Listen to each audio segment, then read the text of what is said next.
And here we go, boys and girls. I'm chilling right here. I'm killing it. I'm fucking on top of the world. I am not gonna let mainstream media news take me down. I'm not gonna let the right take me down. I'm not gonna let the left take me down. I am chaos. I am everything that is man. Let's go, dude. I am all that is good, but today I got a few videos I want to go into a few little nice little points. First of which are the Berserk fans goons? Are they goons? Now, I myself have got in the last, I would say, 2 years. 2 years. I had some friends that were like, "Yo, you need to watch anime. You need to watch anime." And then I would think of like the ooh woo motherfuckers, and I'd be like, I don't know, dude. I don't know. I'm gonna miss that. I don't want to be one of those guys. You guys are mad cringe. And I was honestly like a little tripped out from anime. Just mainly the community drives me up a wall. Absolutely makes me go nuts. And so I went down this rabbit hole after I had some friends that were actually kind of based and normal and not fucking anime weebs. And they honestly were like, "Oh, you need to watch this, and these are cool." And this was after I'd already started watching One Piece because one of my brother-in-laws was watching it while he was visiting, and I was like, "This actually isn't that terrible." So I started watching One Piece, and then they suggested other ones. Eventually, I went down a big enough rabbit hole to where I had found Berserk: The Golden Age arc. Now, there's a lot of arguments when it comes to the Berserk community. Which one's the closest anime? There's never been a good anime. Now, I tried to watch the original '90s anime. It just it's good. It's just not for me, really. It's just also hard to watch. At the time of me trying to find it, I knew that it was on YouTube in English dub, and I know everybody who's like an anime fan's like, "You watch English dub? Well, we're gonna ring you up by your nipples and then slap your testicles." My bad, bro. I watch English dub because I speak English, and I don't want to read the whole show. And like some shows, I do watch in dub because I'm trying to watch the latest episode, or sub because I'm trying to watch the latest episode. But anyways, what I found was the Golden Age arc. The Golden Age arc was a trilogy of movies that was then turned into a TV show. Now this is like 12 episodes or something, and it is some of the best, and I mean best content I've ever seen in my life. This stuff is fucking amazing. I honestly think that Berserk, the Golden Age arc, the anime, is one of the greatest things I have ever seen. And because of how good it was, I decided to watch the 2016 anime that has 2 seasons. It's awful. It's just, like, I'm pretty sure they hired the people who do Coco Melon to animate that show. It is so bad. And I'm not one of those guys that, like, ultimately hates, like, 3D animation or whatever, CG animation. But when it came to the Golden Age arc, it was just like nauseating and distracting how bad the 3D animation was. It just wasn't good. It wasn't fun to watch. It wasn't interesting. And it sucks because the content itself, the story itself was interesting enough, and I wanted to dive in it a little deeper, but it wouldn't let me because of how cringe that shit was. So I decided to buy the manga. Now, I've read probably the first 3 chapters of it, and I'm really into it. I really like it. I think Berserk is probably my favorite anime ever written. It's dark, it's gritty, it's interesting, it's got a lot of subject material that is wild. But at the end of the day, it's like builds to a grander narrative, and I think that it's almost one of the most dark and beautiful things I've ever read. Now, this guy says the goons who watch Berserk, and I'm interested to see what his perspective on it is. I'm always willing to hear some negative points. Maybe it's about the Berserk community because I'm not really a part of the community. I'm not really a part of the anime community, to be honest with you. I'm just a fucking guy. I'm just a dude. I'm just that dude. But let's see what this guy has to say. When we think of horrible anime communities, we usually think of My Hero Academia, whose community is filled with fatherless kids who like to ship every character with every character. Or we think about the Dragon Ball community, who won't accept that Goku isn't invincible. Maybe even Jujutsu Kaisen, whose community attacked the animation studio just because they didn't like something. But if I told you Berserk is up there as one of the worst anime communities of all time, would you believe me? I mean, I could see almost every community can have like absolute fucking goons, and there's a difference between somebody who's like a fan of somebody and one of these fucking simps, one of these guys who make it their entire life. So I'm always down to see the craziest people on the internet. Berserk, Volume 1, Chapter 1. Just finished reading it, and I have to say,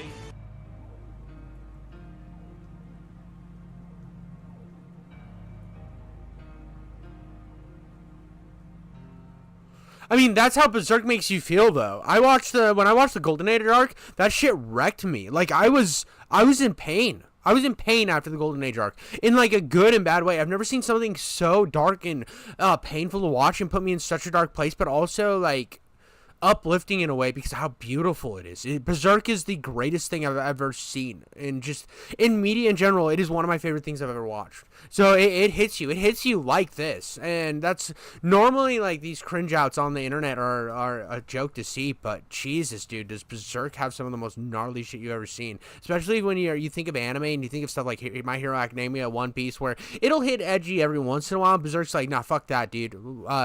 Like, get the fuck off the porch. This is my house, dog.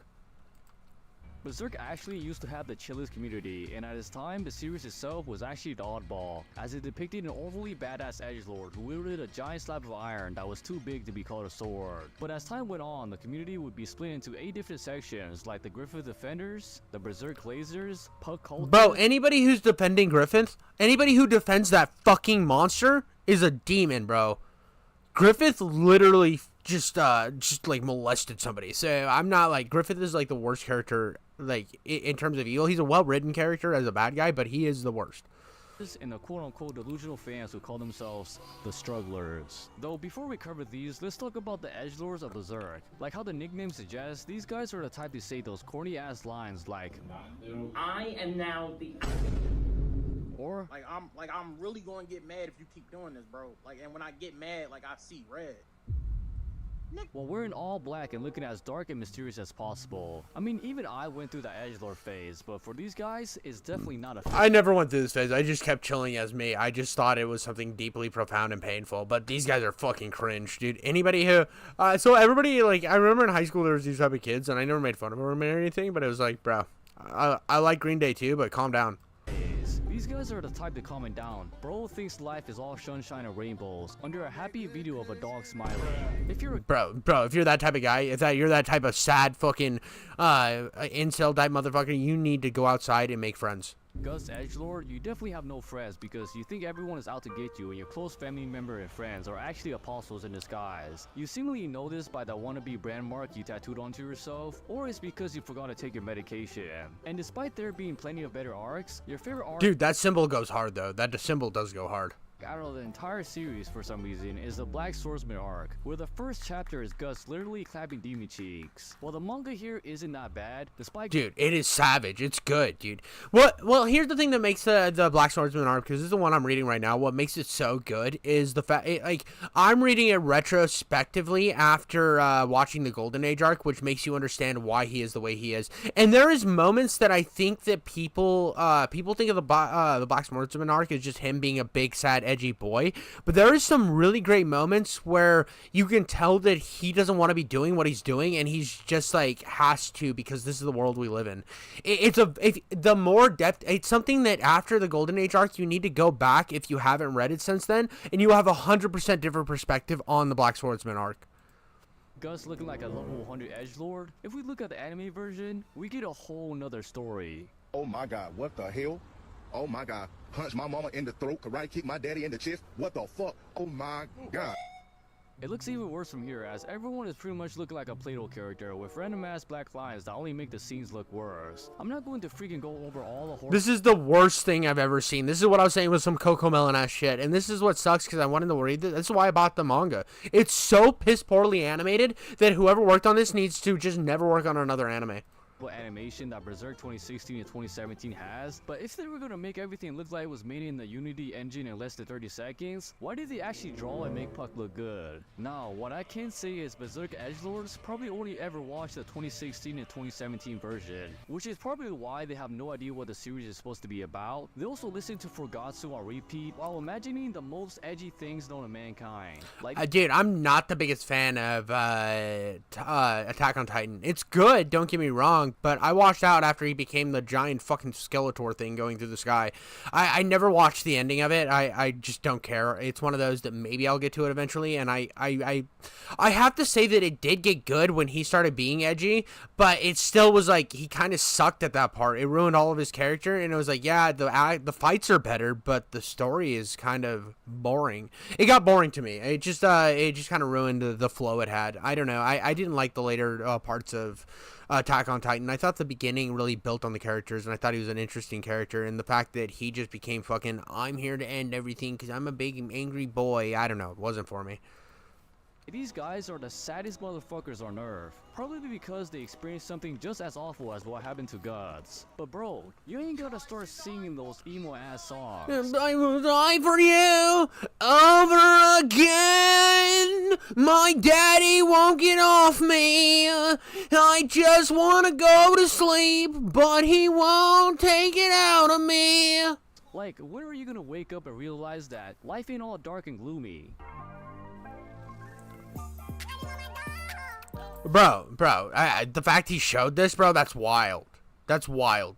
I don't know if you know what's going on in this scene, but this scene is fucking gnarly. Anybody who watched this and is like, oh, Griffith did nothing wrong, you are a goddamn demon, bro. You need to take a look in the mirror and realize you are the monster. You are a horrible person.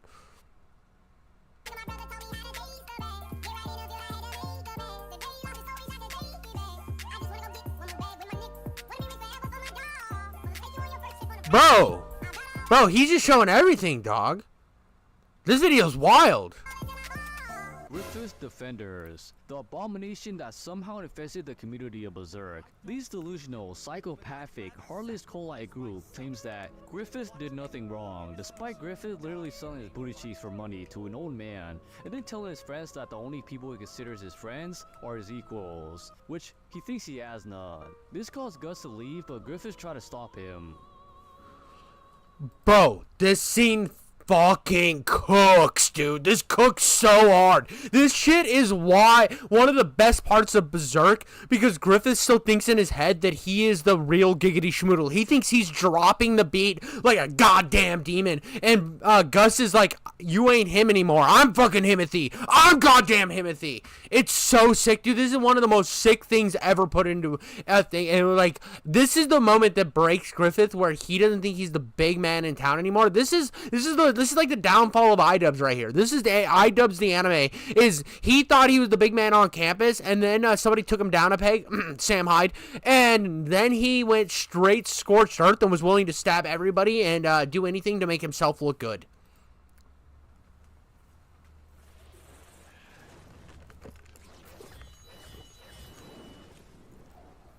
After Guts beat his ass and left, Griffith's pride was so hurt that he decided to make the dumbest decision in all of anime. He assaulted the princess of the kingdom he was trying to rule. In this moment, he threw everything away like an idiot, and would later blame Guts for his dumb choices. Yeah, dude, it was like the consequences of my own actions, bro. And everybody like rallied up to go save his ass. Everybody was like, oh my god, dude, we need to go save Griffith. He's our friend. And Gus was like 100% on board. And they were like storming trying to save his ass.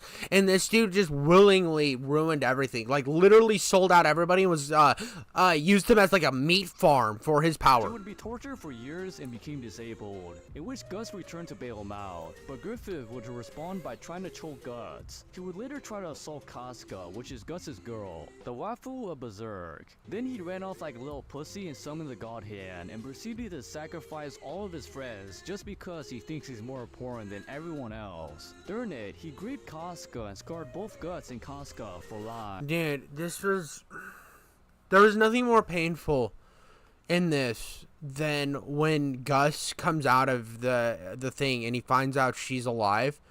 And he asks her, like, runs up to her and she gets scared because she doesn't remember anything. It basically took her back to a child.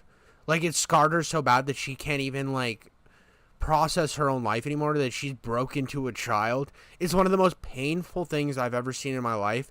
Just watching the person you love more than anything not remember you because of something that awful happening to him. It's one of the most profound things I've ever seen, and to look at Griffith as not the monster that he is after that makes you a sick fuck. I'm sorry.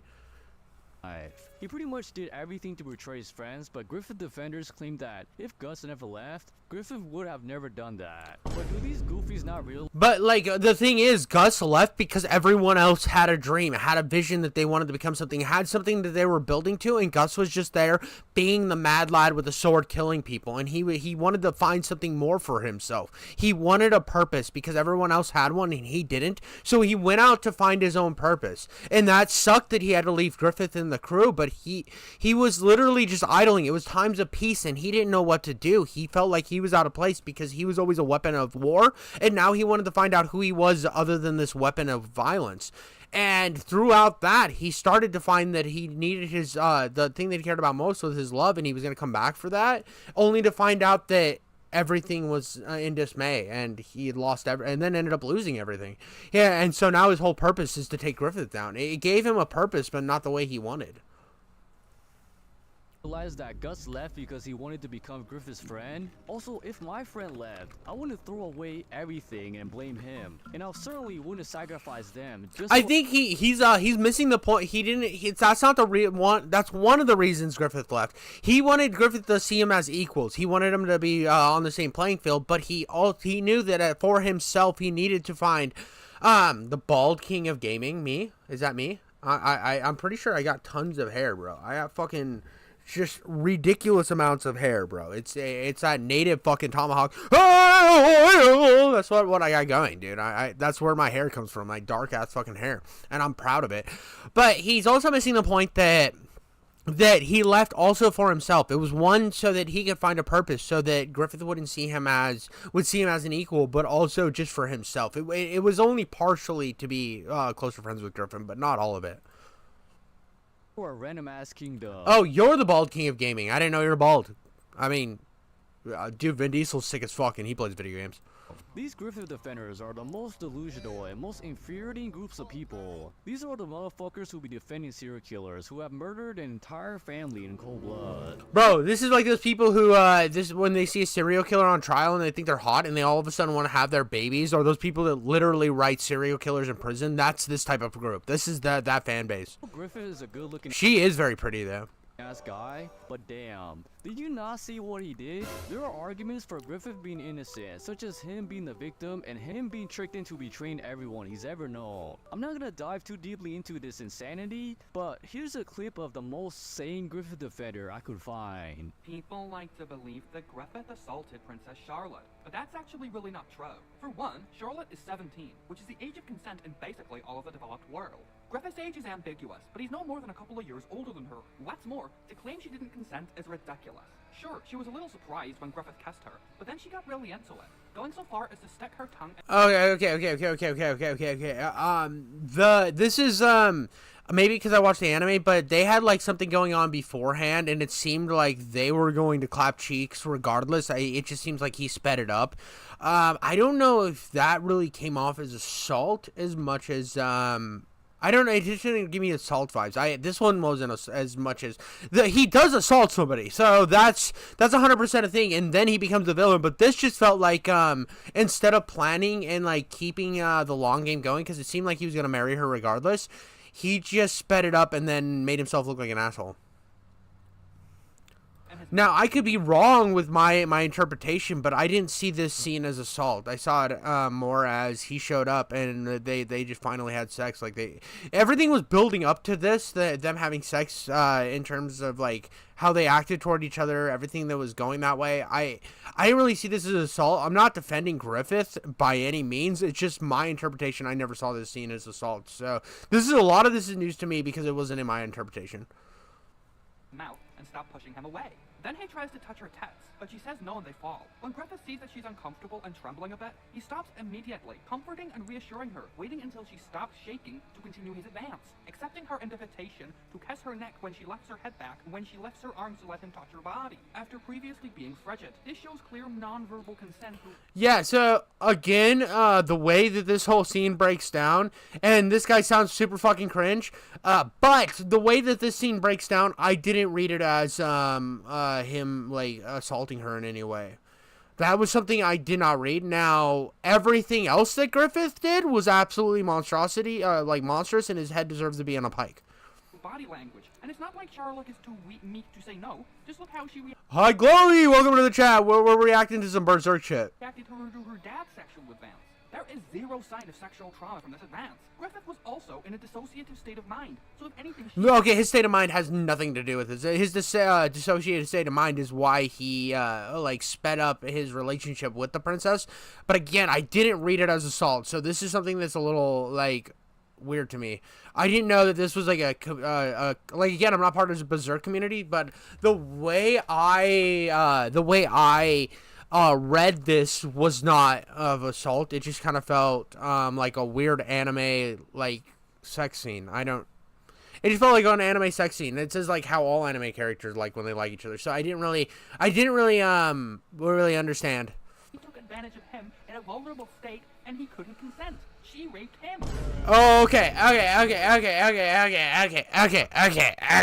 That's. I don't think there was any of that of raping going on between either of these people. I think this is. It could be argued that this scene was consensual or not, depending on how you read the context.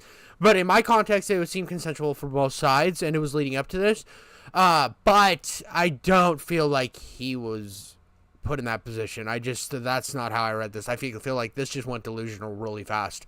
Just that badass Mountain Dew Code Red rage side of him. It's more than just that goddamn jawline. Holy shit. Berserk Glazers. Not only do these guys harass anyone who dresses up as Griffith, but they also glaze the Bro, my chat's going off, dude. Somebody over here, dude, fucking is the bald and gay king of gaming. Let's go! Bald and gay king of gaming! fuck out of Berserk. Like, if I see another 1 hour video of how Berserk changed your entire life and how deep it is to you, I'm gonna have to start committing war crimes. Now, I honestly, like, unironically, this was something that made me look at writing and stuff a lot better because of how impactful Berserk was to me. Now, did it change my life? No, but I started wanting more writing as good as Berserk, and it made me have trouble reading and even like playing fantasy games, dude. This context and the beauty that is pulled from this by using very dark subject matter honestly made me look at media in a different light than I ever did before. I think it's that profoundly well written. At least the Golden Age arc is. Now the Black Swordsman arc is just kind of dark, edgy boy, but you can see the nuances that he has that makes the Golden Age arc so much more impactful. actually though, look, when I first checked out Berserk, do you know what I watched first? The anime. The 2016 anime and the 2016. So that's where you made a mistake. Nobody should watch the fucking 2016 anime first. If you watch the fucking 2016 anime before you watch the Golden Age arc, you are fucking stupid. Literally, if you look up online what to watch when it comes to Berserk, it'll tell you the original 1990s anime or the Golden Age arc. Why are you dying? Don't die in chat. Just be happy. Is this not enjoyable? I feel like I'm fucking having a great time. 17. So I pretty much ate the shit before I ate the 5-star meal. These Berserk Glazers will yap non-stop about how this masterpiece transcends time and space. I mean, they like Berserk so much that after the creator died, they harassed the assistant of the creator and his friends just because they don't think that's how the creator This is fucking cringe. Anybody who is harassing the creator, he was literally working with the main creator of Berserk for like 10 plus years, and he already knew what the direction of the manga was going to go, and he's just trying to do right by the creator. You should not harass somebody who literally lost one of their best friends because you're a fucking mad in your fifis. You are a cringe lord and you suck if that's your mentality. would have done the new chapters. Dude, the Chronicles of Riddick anime goes so fucking hard. If you like the Chronicles of Riddick anime, you would love Berserk, the Golden Age arc. Again, watch the Golden Age arc. It's basically the same thing as the 1990s anime, but better quality. There's a reason why new chapters haven't come out. It's because the artists They have been. They started coming out again. are scared for their lives. They're not scared for their lives. Honestly, I bet they looked at a bunch of this shit and just ignored it. I mean, I bet they saw it as being annoying, and they probably waited a decent amount of time to really get it ready so that they didn't look like assholes. So they didn't look like they were just trying to push through his death. They probably internally looked at this, said, we need to take a reasonable amount of time to grieve. And even though Japan has a really toxic workplace environment, I'm sure that they took the time necessary so that it didn't look to the fan base like they were just trying to push through his death. death. They probably took the reasonable amount of time, really storyboarded things out, and I'm sure they already had stuff already ready to go. They just were waiting for the right time to drop it. I do feel like most of This happens in almost everything, including movies and stuff. When an actor dies, they will wait a reasonable amount of time and then put it out, trying to make the actor look as good as possible. fans are chill. That is until you say something bad about Berserk, then you're about to get hunted down like a pagan. They'll also begin explaining why Berserk is more important than your life, more important than your family, more important than your world, and more important than the Bible. Anybody who makes one thing their entire personality sucks. That's like plain and simple. You should be a well-versed person. You should have like many interests and many things you like to do. If you find where you are just constantly locked down in this type of mind state where only one thing matters to you more than anything else, that is a problem. Now, Berserk is my favorite manga or anime. It's the only manga I've ever read. It's the only one I've ever read because it meant so much to me, the Golden Age arc. But at the same time, it is not the only thing that matters to me. There's a lot of things that I think are good, and like I would argue that One Punch Man is as good as Berserk, but they're completely different. I think they both hold their own, and I can watch either one and still enjoy myself. They treat Berserk like some holy relic, which is crazy because this is exactly how those crazy ass worshippers acted in the show. If you don't know what I'm talking about the biggest menace in a real life Minecraft character, Mosgis. Mosgis is the worst kind of person you can come across. Not only does he claim to be the servant of God, but he also takes advantage of the weak by using their suffering to get them to endure the worst tortures. We get our first glimpse of him when Farnese is ordered to protect some holy people, who actually— Bro, why the fuck is that? Like, that helmet, like, it's just such a weird thing to put on your helmet. So just somebody had to craft those cheeks. You know how much polishing that motherfucker put in only in that part of the helmet? So much extra time. Bro went berserk mode on just polishing the ass cheeks of that helmet. They are very holy at all. Like, these guys be torturing, murdering, and committing war crimes on innocent civilians, while claiming it's justice. I can't believe how no one sees that it's just a gang of deformed inbreds who look like the most evil motherfuckers you can come across. We see him get his first victim when a woman who had a starving child was begging for food. But instead of food, she wins a lifetime supply of pain. Farnese also witnesses this. This is what makes Berserk so good, though, is the fact that it doesn't shy away from getting that dark. And this is why the goal, or the Black Swordsman arc and these arcs after the Golden Age arcs are so brilliant, because it's before the Golden Age arc you don't see the brutality, you don't see how horrible the world is, and it takes the most fucked up shit imaginable to happen at the end of the Golden Age arc to make you understand the rest of the context of this entire world. There's a reason why all the Dark Souls games are heavily inspired by this, is to show the brutality of a world that once that veil is moved, you see how awful things truly are. And that's where it talks to the greater ideas of like life. I mean, you can see the darkness and everything, but it's how you rise above it. And I don't think that Gus really sees where I'm at right now, sees that there is a light at the end of the tunnel, but I'm sure eventually he does. I'm hoping. And for some freaky ass reason gets wet. And look at this ugly ass motherfucker Mosgis laughing. He won't be laughing for long, as he made a mistake of messing with Casca, who is Gus's girl, and ends up getting his ass folded despite having all that armor. Berserk Glazers may defend all the gore and sexual assaults in the series, but I don't think they realized that even the creator regretted putting in all those assaults. So the argument that is— well, yeah, dude, I would like, it's rough to watch, but I think the defense of it shows the brutality of the world, and then moving away from it, you've already set a precedent of how fucked up can get, and it's about rising above it. I think that yeah, it's a little far and a little bit too extreme, but at the same time, I think it goes to show how brutal the world is and how brutal it can become, and then the rest of the story seems to be pushing ahead of that. Well, at least I hope. I haven't read all of it, but if the writing's any indication, it's of what I've read so far, is even though like the sad moments, you see there's this light in Gus, even though he claims it's not there and he claims he doesn't care. I feel like it's trying to highlight that eventually things will get better. It's about pushing past and trying to destroy the evil in front of you to make a better world. a dark fantasy. because it's using, but I'm gonna say one more thing here. It's using the brutality to show what's going on instead of telling you how brutal everything is. That's the problem I have a lot with a lot of writing nowadays. Is it's going to tell you how fucked up the world is and how all these problems, and it's going to lecture you. But Berserk just shows it. It's supposed to have this much depiction of sexual assault. Doesn't work.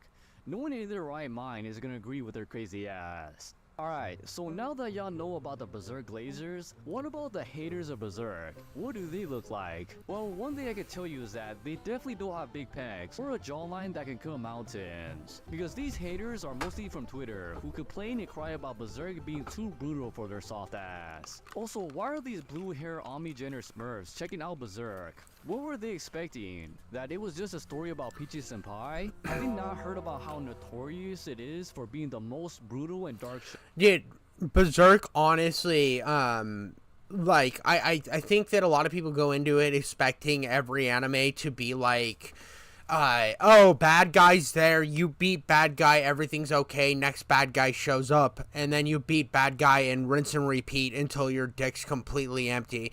The thing with Berserk is it breaks you down to your bare bones, and then you have to rebuild. You are in the darkest future, and it's how do you make this horrible world that you're a part of sustainable for the future? And that's the beauty of Berserk. It's the show that all this brutality exists, but how do you rise above it? How do you beat the most evil that's sitting right in front of you? And that's what's brilliant about Berserk.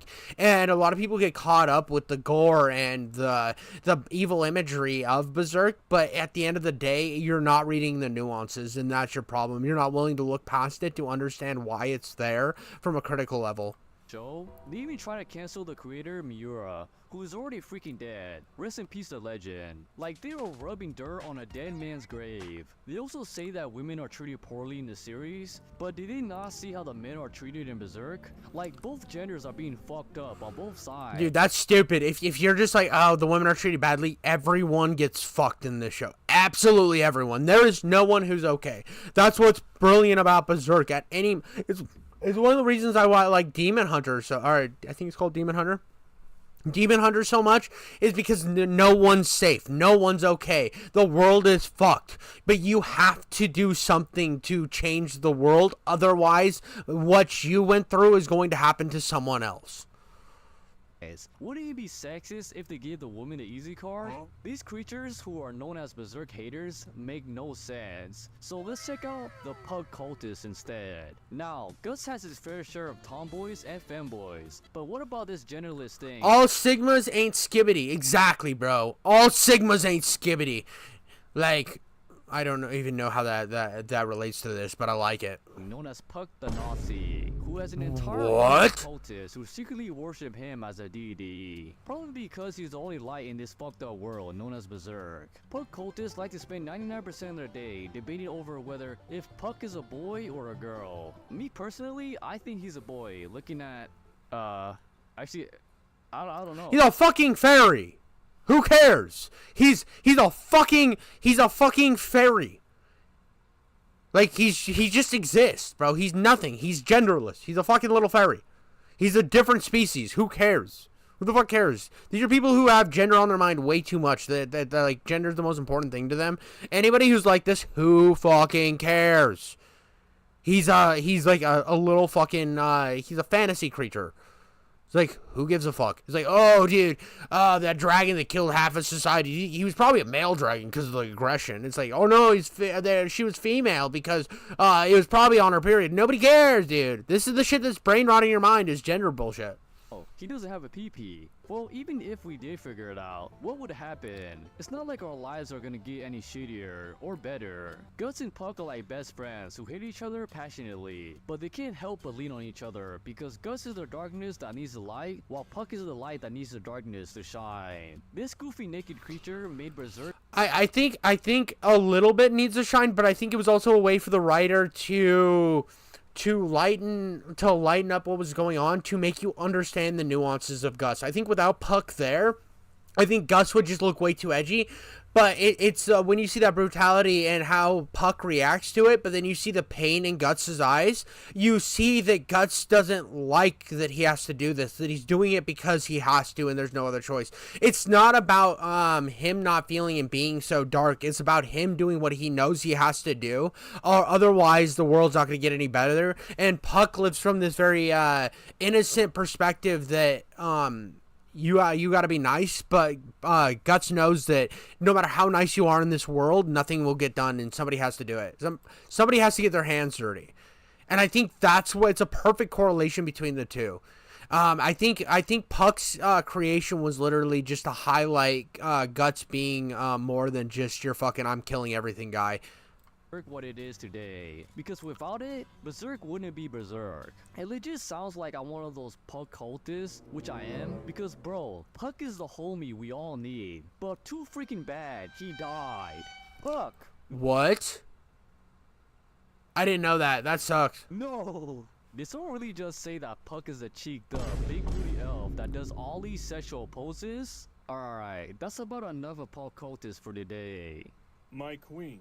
You drop this. Now, what about the Ebony tomboy Sims? If you don't know what I'm referring to, then you definitely have no idea who Casca is. Casca's fucking the hottest character in anime ever.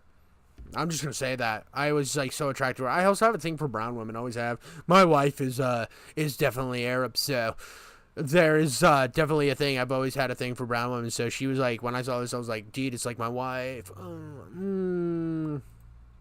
Casca is a tomboy who was about to be sexually assaulted when she was younger, but Griffith saved her, so she devoted her life to serving him with all her might. Griffith saved her from being sexually assaulted to try to sexually assault her. That's exactly what Berserk is.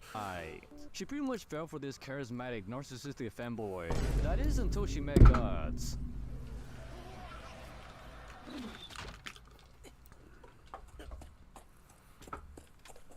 And this is why I don't watch the 90s. I don't like the 90s watch as much as the Golden Age arc, because I think the fluidity of the animation is so much better. She actually tried fighting him, but got her ass beat. But Guts got his ass beat by Griffith, so he ended up becoming part of the crew, in which Griffith's gay ass had a huge boner for Guts for some reason. They even played together, butt naked in the water. If that isn't some gay shit, I don't know what is. This relationship made Casca jealous, but after seeing Griffith's cheeks getting clapped by a disgusting old man, she was like, oh hell nah, and ended up getting together with Guts. Everyone by this point hated Casca, but also started liking her, as she was a really cool character. I never hated her. I understood her position. She was trying to rise above it, and she wasn't seen as an equal to Griffith. She wanted to be on the same level, and she just didn't have the ability to reach there. And I think that she was trying to rise above and be past the woman of beat past the idea of her just being another chick.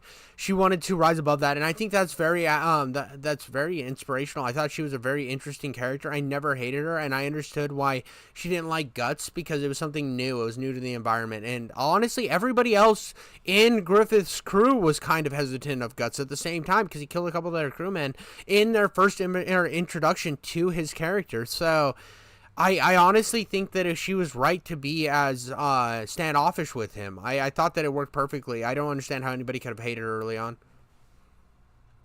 At a time. So it's to be expected that we'd get thousands of Sims simply for Casca, which is exactly why Griffith became the biggest op in the anime universe after betraying the entire Band of the Hawk, which is what the group is called. Not only did his dumbass sacrifice everyone to be eaten by demons, but he also did something so irredeemable that every single person that witnessed this scene either shat their pants, too shocked to speak, or they had the same reaction as Guts, who witnessed the love of his life. Dude, I was fucking pissed. I was fucking pissed at this whole section. This is the roughest, most gnarly thing you've ever seen. And anybody who says that this scene wasn't important, honestly does not understand what Berserk's about. This is the changing point. This is the critical mass situation that changes this from just being a normal anime to one of the most brutal, beautiful things you've ever seen. Not that this itself was beautiful, but like the fact that maybe there's change that's possible. You're looking toward the future, and the future is dark right now, but you're hoping for a better outcome for all these people. And like I said, I haven't read all the manga. I'm only on the first volume of like the mega series. I got the big bound book, and I think that I'm hoping that eventually everything works out for Gus and for her. And it's just like the dark. It shows the brutality of man or woman in a way. It shows this brutality that's just so authentic, but so fucked up at the same time. I love this. Be violated by his best friend. This is the type of shit that made Batman, because the moment you do this type of shit, it's on sight. So Ebony Tomboy sims are the main reason why the majority of Berserk community hates Griffith so much. It's also as they should, because Griffith is a piece of shit. What he did to her was not okay. Because 99% of Berserk community are all Ebony Tomboy enjoyers. If you're not, then why are you even watching Berserk? There's no— What? It's not even that she's like a tomboy that's really the thing. I think I enjoyed it more for everything else, and I saw the love between them. That was more for me. I saw it as like an authentic relationship that they built between each other. And you made an alt counter recently? Well, congratulations. I hope it's a good one. But I think it built this actual believable relationship where they're both trying to be better and both trying to like rise themselves, or both build themselves up, and they're doing it together. And it's just something really, really beautiful that I fell in love with their characters and their dynamic together. So when what happened to her happened, it made it made this whole thing more meaningful. It made the atrocity more meaningful, because everything up until that point was beautiful. It was one of the most beautiful stories ever, and then it just took this dark turn that sets the precedent for the rest of the what you're gonna read. No way, it's just for the story and guts, right?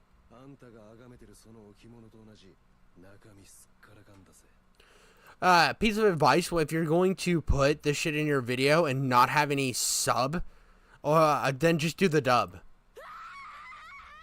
Farnese enjoyers. There are very few waifus in Berserk, which besides Guts, we have Farnese, who actually used to be a massive dickhead. Like, this character was introduced in the goofiest way possible. Her and her army tried to capture Guts, but Guts folded most of them, even in his beat up state. She got lucky when Guts pretty much fell asleep on her sword, and for some damn reason, after taking Guts into custody, she started whipping herself. She's also infamous for the horse scene, which is when her dumbass was captured by Guts, but while apostles were appearing out of nowhere, she decided she wanted to be a goofy, so she ran away from the only person that could protect her. She tried getting on her horse and riding it, but the fucking horse turned to her with that sexual harassment face and tried to ride her instead. Gus then saves her, but narrowly splits her in half, which causes her to get horny as fuck and try to ride Gus's Dragon Slayer. Now, y'all might be thinking, either Farnese is a freak, or she's a shitty character. So why do these Berserk fans say that she's a better waifu than a Ebony Okay, so this chick's better in every way because she actually is like a built character. This other chick I was never the biggest fan of. Girl. I also can't watch that anime, so I had to start this bitch from the beginning. I haven't even got to the Golden Age arc yet, so a lot of this 2016 stuff I have no context to add on. Oh. Call me a non-real Berserk fan if you want. I just found this so profound that I started reading the manga. Well, that's because Casca got so traumatized from the eclipse that she became autistic and ended up becoming just a random ass person with Down syndrome that Guts has to protect. She doesn't have Down syndrome. That's stupid. That's a stupid comparison. It's a funny joke. I get it. It's good. It's like she's broken. She's basically been put into an institutionalized state. The PTSD effectively lobotomized her. So Farnese, after being a part of the Holy Cultists and seeing Gus's badass absolutely bitch slap apostles left and right, fell for his ass and wanted to be just like him. Bro, I'm telling you, Gus got that unspoken risk. Bro was building a freaking harem without even trying. He even got Wizard Girl blushing and Farnese fawning over him. Too bad his real lover doesn't want to stop acting like a disabled person. Yep, you're banned. As the story progresses, we get to see Farnese change from stuck-up bitch to waifu material. She protects. You should check out the Sandman visual novel. Okay, I can do that after this if you want.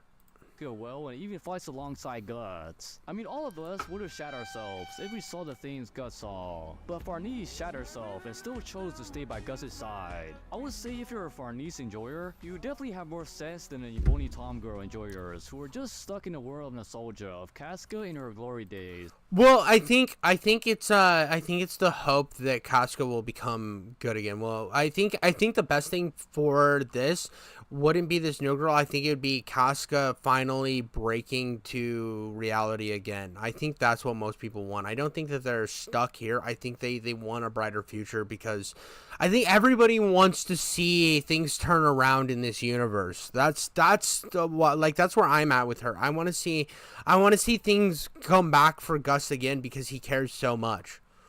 Before she became absolutely useless. He might seem like a good and happy person on the outside, but inside he's a monster. What happened to him? Something changed that day inside of him. Something snapped. He died that day, and something else was born.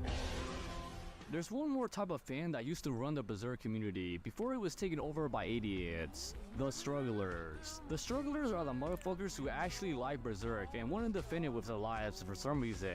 These are the motherfuckers who be arguing with the Goku fans because, like the Goku fans, their entire life revolves around the series they obsess over. The craziest thing is though, these type of fans actually have crazy physiques and literally swing giant swords around. Maybe it's because all these guys either think they're gods or want to become gods. They even made it swords and workout routines. These fucking chads also said fuck the 2016 and 2017 adaptation because it's horseshit. They decided to take things into their own hands and create their own animation of Berserk 2016 and 2017 without the shitty CGI.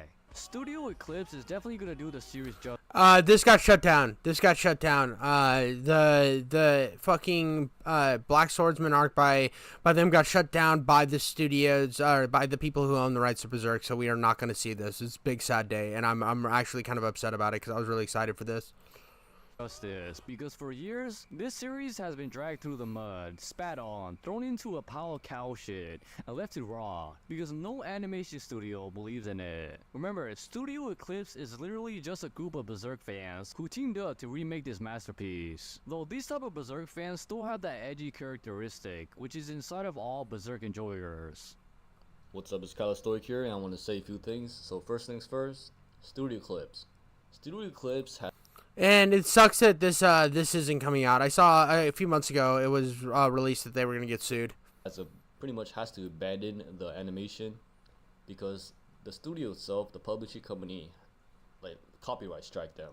Now pretty much we're all fucked. Also, one last thing is a small YouTuber named Zillion is gonna start a continuation of Berserk's manga. So if you guys want to see that, make sure you guys subscribe because I will post them out here and promote them because I love helping small artists. And if you look in my Discord, you know, I actually love artists. This sucks. This was a big L for the Berserk community. I'm not gonna lie. Again, I'm just kind of new to this shit, and I was very excited to see more Berserk content, and the fact that we're not getting it and the studio's not putting anything out. Like, if you're shutting down other things, why do we have something in the works? Give me some fucking information. I would love to see the Black Swordsman arc done.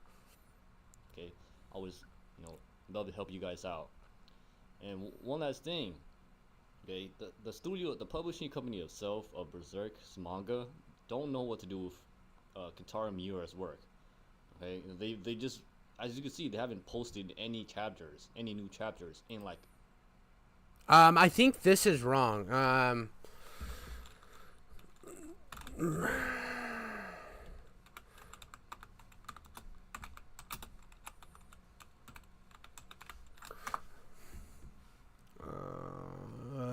News.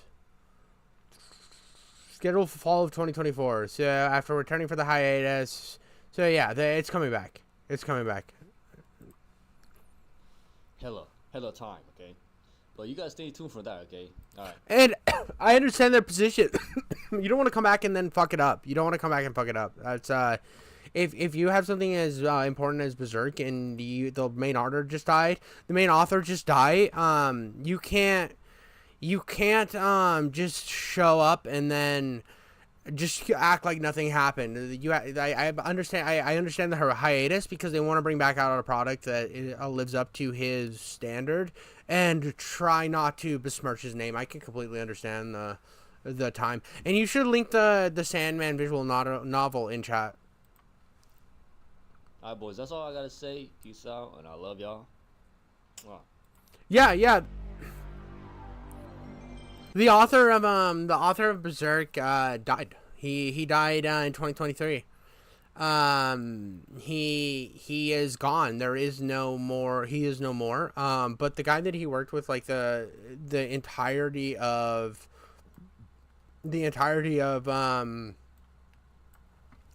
his like, not the entirety, but like the majority, a good portion of, like, half of the time he was making the Berserk novel, he was working with another guy, and that other guy's just taking over.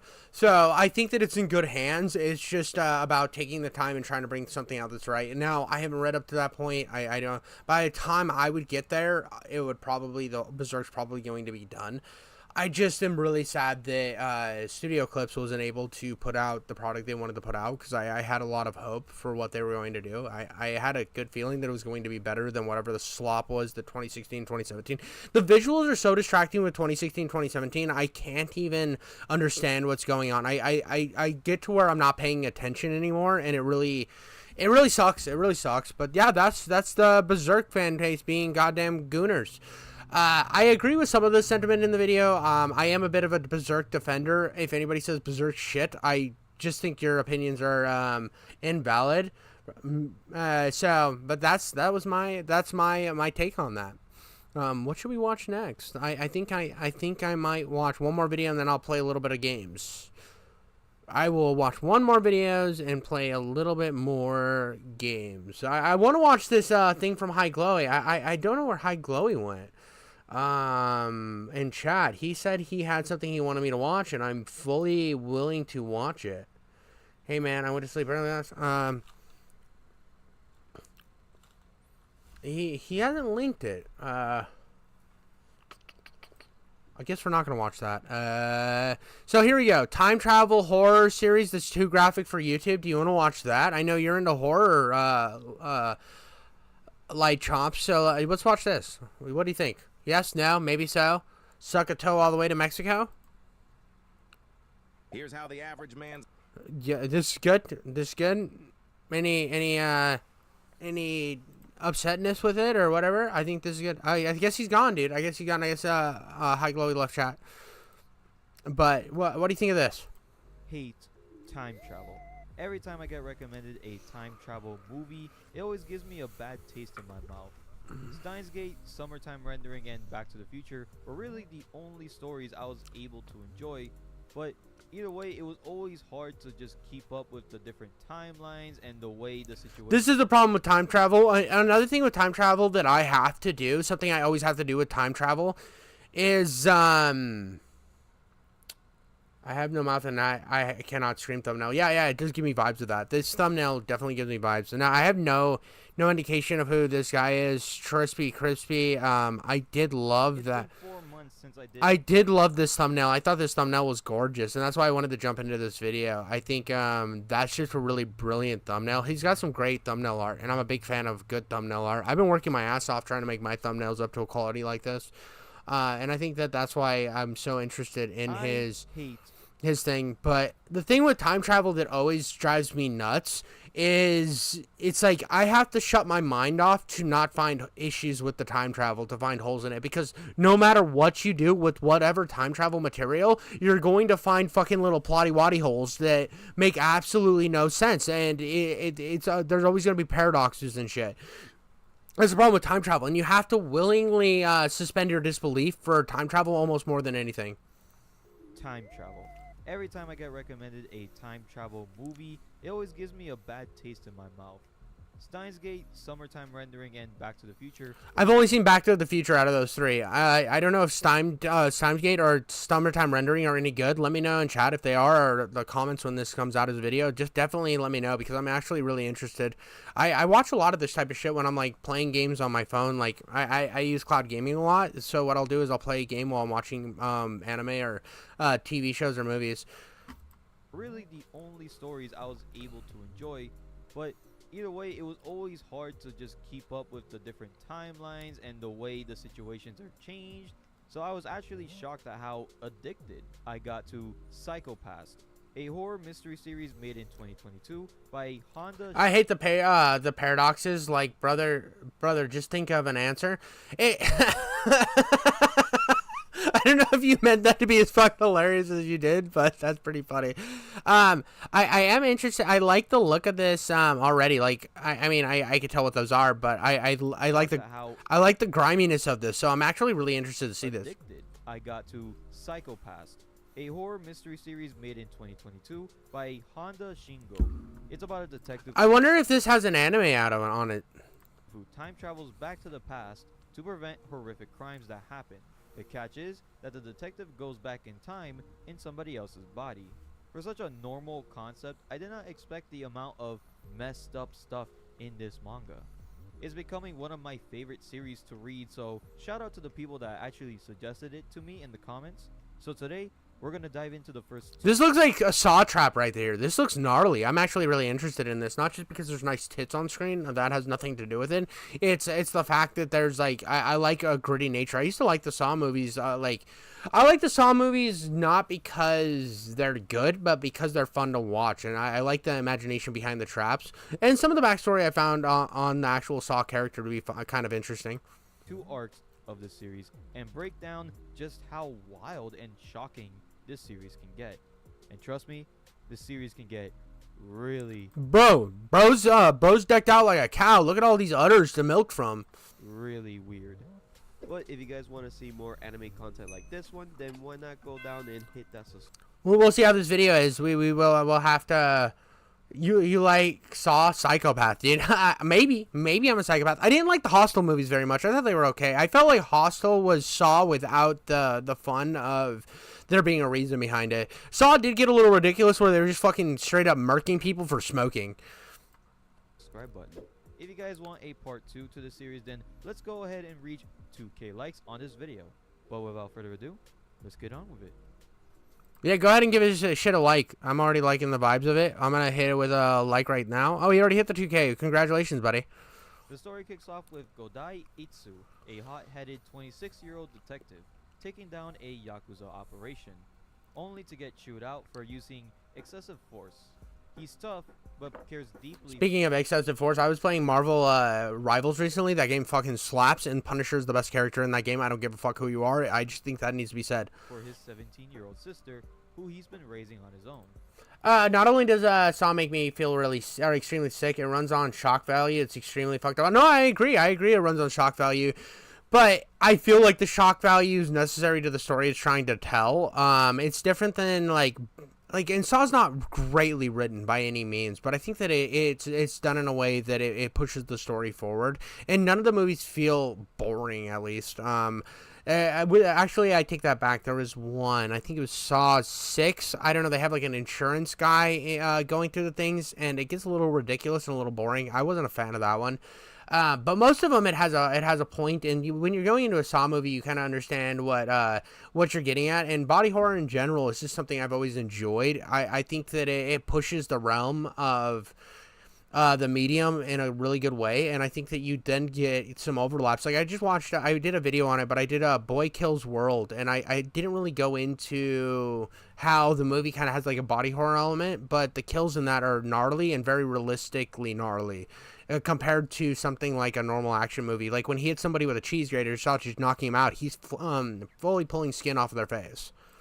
The very next day, Itetsu is transferred from the first section to the 5th, which raises a red flag since there are only supposed to be 3 sections. When he arrives, Bro finds out that there's more giggity schmoodle sections than he ever knew. He's finding out that there's secrets, and there's a secret government organization. I love this. He's greeted by a man dressed as Leatherface. Instinctively, Itetsu grabs him by the collar. Yeah, dude, fuck him up, dude. He's hella creepy looking. Anybody find this ugly, just punch him. They got burn scars, punch them. I'm just kidding. Don't do that. Do not judge somebody on their appearance. But it turns out that this masked man is Hiraka Shion, the chief of the 5th section and a psychic investigator. Oh, and if that's not wild enough, he's also the son of the chief of the Metropolitan Police. Shion explains that he created the 5th section to deal with paranormal murder cases. He tests Itsu's knowledge of famous serial killers, showing him a list of notorious criminals like Jeffrey Dahmer and Ted Bundy. In America, these killers are practically pop culture icons. Dude, I love when people use a bunch of fucking examples like this. It's like when somebody's trying to sell you something, they're like, "Have you seen the success of people like Arnold Schwarzenegger, Sylvester Stallone?" And they name drop a bunch of people, and they're like, "Well, this will make you like them," without ever actually giving you any valid examples. They just like fucking name drop a bunch of people. I don't know if that's what this manga did, but I love when shit does that. It's like, okay. And then they go into more names, and names like John Wayne Gacy, Tom Cruise. These are people that you should try to be like. With trading cards and all. Don't try to be like fucking John Wayne Gacy. That is a joke. But in Japan, criminals are despised. So Shion made his own set of Japanese serial killer cards, packed with every based. He just decided to make like fucking trading card game called Who's the Better Killer. Twisted detail of their crimes. Itetsu, who has a deep-seated hatred for criminals, rips one of the cards in disgust, declaring that all of these monsters deserve to burn in hell. This intense drive is exactly why Shion picked him. He then hits Itetsu with a life-altering offer. What if he could bring back the lives of the killers as victims? Would he risk everything to go back in time and prevent these horrific murders before they even happen? Well, Shion... Bro, I like this. I already like this. This is a cool idea. ...has the power to send people back to the past. If Itetsu can successfully stop the crimes, the entire outcome will be rewritten, including, possibly, preventing the execution of these killers, giving society a chance to understand why they committed such...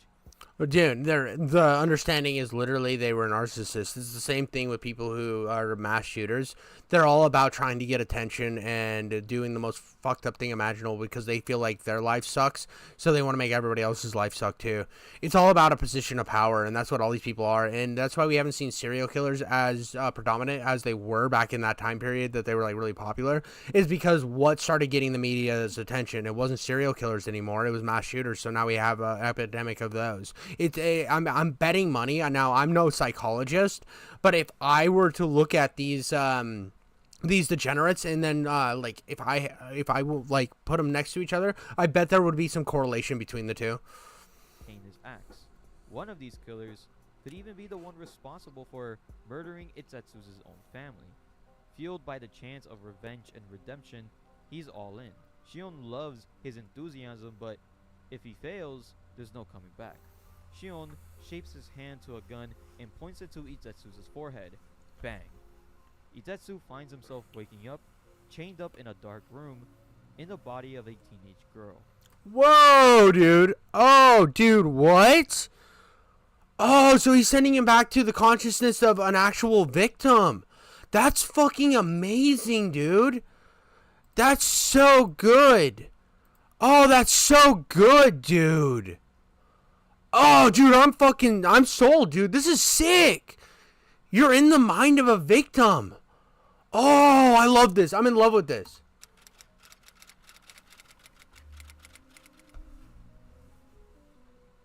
Itetsu wakes up in the body of Haruka, one of the victims of a notorious serial killer.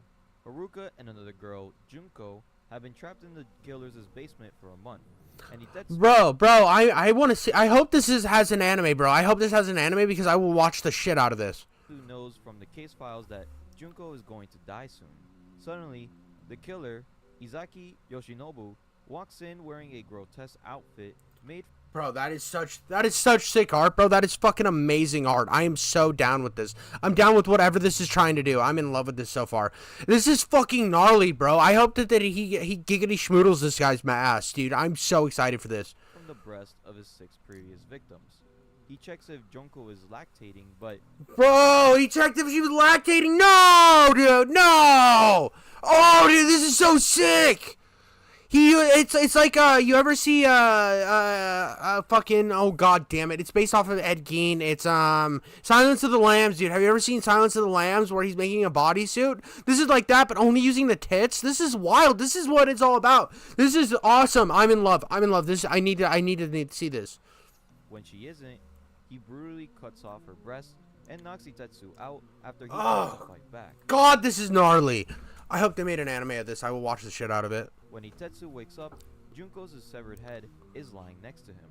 Izaki leaves him alive, having high expectations for him.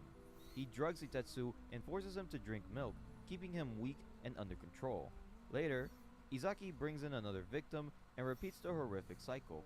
Itetsu realizes he has one advantage: his knowledge of the case. He knows that Izaki, a former prep school teacher, used his charm to lure... I might have to go because this shit makes me sick to the stomach. I thought you were a horror guy, bro. I thought you were a horror guy. This is gross. This is gross. I'm not saying it's not. I just find it but so are these serial killers. So you're going to their world and you're going to stop them in their world. That's the point of it. It's like, yeah, it's sick, but it's about stopping them. Young women into his car before imprisoning them in his basement. The only survivor, Nishino Nanami, escaped after a metal fixture in the basement broke by coincidence. But Itetsu doesn't have that. I'm not a body horror guy. No, that makes sense. That makes sense. I mean, but the elements of, so beyond the body horror, there's also elements here of just like a really good psychological horror. Yeah, no, I get it. Time, since Horaku dies in just after this, I'm gonna play some games, but this is interesting. This goes into the mind of a killer and the mind of the victims, and which I think is very powerful. That's what I'm about here. I mean, yes, the body horror is something I truly enjoy, but I also the thing that makes me the most excited about this is not the body horror. At first, it really excited me, but the thing that actually drives me into intrigue on this, and what's kind of making me overlook the grotesquity of it, is the intrigue about being in the mind of a victim. And trying the survival instinct that it takes for these victims. Because every time you hear about a story of somebody surviving, and those are the real heroes. I mean, one of the reasons Ted Bundy got caught is because a chick broke out of his car during a kidnapping, and she was one of the witnesses against him. And that to me is like the amount of strength it takes to get out of that situation and then be able to look your killer in the eyes and send him to jail is just so powerful to me. About sending real evil to the place that they belong. 1 week. Itetsu remembers a key detail from the case and confides in Nanami, revealing that he's from the future and that he needs her help. The next day, an earthquake hits, just as Itetsu had predicted. The ceiling cracks under the metal fixture, but before they can act, Izaki returns. He warns Itetsu that if he doesn't start lactating in 3 days, he'll kill him too. 2 days later, Itetsu and Nanami break the metal joint and start their escape. Itetsu knows Izaki won't be home since it's exam season, and his routine is very predictable. And the crazy thing about serial killers, the thing that makes serial killers so scary is a lot of them work in elements where they can get their victims. And I don't know, I love the idea behind this. I think this is such a genius idea. Twice daily feedings on work days, and then Agreed. That's why I've always been for serial killers and stuff, I've always been very in like mass murders. I think the death penalty is very important. I don't want to be paying for them and thing. That might be a controversial take, but I think real monsters should just be taken out of the ecosystem. Times on his day off. As they make their way through the house, they notice a light in one of the rooms. Thinking that it may be a way out, Nanami bursts in, only to find a dead body. Oh, dude, see this dead body thing isn't really body horror. This is something you'd see out of like some of the like 70s horror movies. I really like that twist. That is really good. I love when horror movies do that, where it's like you think it's one thing, but you know it's not. You know in the back of your head that that's a monster, and I love that type of stuff. In their panic, Izaki appears behind them. Meanwhile, back in the present, Haruka has swapped places with Itetsu, and Shion takes care of her, asking if she remembers anything that could explain Izaki's behavior. She recalls this fucking guy's a psychopath. The guy who's like trying to figure out the mind of a serial killer. That's so gross. Of Izaki defending a boy who was being mocked for being a mama's boy, which seemed innocent at the time but now feels pretty significant. In the past, Izaki reveals he's suspicious of Itetsu, sensing something off about Haruka's eyes. To test him, he sets up a trap by skipping the noon feeding. Just then, a TV in the background flickers to life, showing footage of Izaki as an adult being breastfed by his mother. Oh, dude, gross. See, that type of shit grosses me out. That's gross. But yeah, dude. He tries to grab Itetsu, but he slips out and uses a move that he taught his sister for self-defense, knocking Izaki to the ground. Good. They barricade the door and try to fucking beat his ass, bro. Survival is so key. This is so good. Police, but the lines are jammed due to the earthquake. Nanami decides to go for a different route, though. The second you try to take somebody else's life or attempt to, you should lose your own. I mean, attempted is I'm not sure if I would go as far as the death penalty should be for attempted murder. But maybe. I mean, depending on if it was like super premeditated. But like, what the problem with that is, okay, somebody gets in a fight, two guys get in a fight. One of them gets knocked out and they're drunk and he hit him with a bottle. Well, that could be construed as attempted murder. So if they had like plans for weeks in advance to kill somebody and then they didn't end up killing somebody, that's completely different. So I think intention has a lot to do with that. So that would be my argument for that. That would be kind of my devil advocacy against anybody who attempts to take somebody's life, because what could be construed, like when you're both drinking and you get in a fight and all of a sudden one almost dies, were you intentionally trying to kill that person, or was it just a fight that got out of hand? So those are questions that I think build into the nuance. Izaki breaks through the barricade but sees no one inside, just an open window. Itetsu and Nanami make a run for it, but Itetsu's injured leg slows them down. They spot a flashlight in the distance, and it turns out to be Nanami's boyfriend, who she contacted using a pager code. Let's go! Pager saving the day! That's completely different than what we have today, where pagers are being used as weapons. So that's good. But as they approach him, Izaki stabs him in the side. Izaki swings at Nanami, but Itetsu tackles her out of the way, still holding on to his one weapon. His knowledge of Izaki's past. He begins taunting him, bringing up the trauma. Oh, let's go! Using the psychology against the killer. That's so genius. His mother's a suicide, and the affair his father had with another woman. The reason he goes after high school girls is because the woman his father was having an affair with was a student of his, which caused his mother to be overprotective over Izaki, even when he was still in high school, protecting him from other girls. Oh god, dude, this actually draws correlation to a real serial killer. Not Ed Gein. Well, Ed Gein has a lot of mommy issues happen in the serial killer world.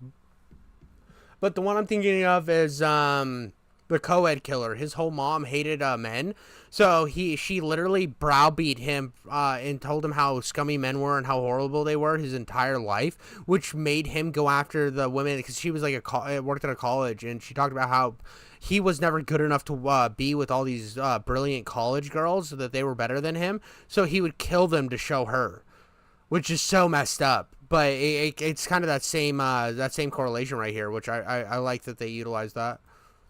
When Izaki became a teacher like his father, his mother offed herself.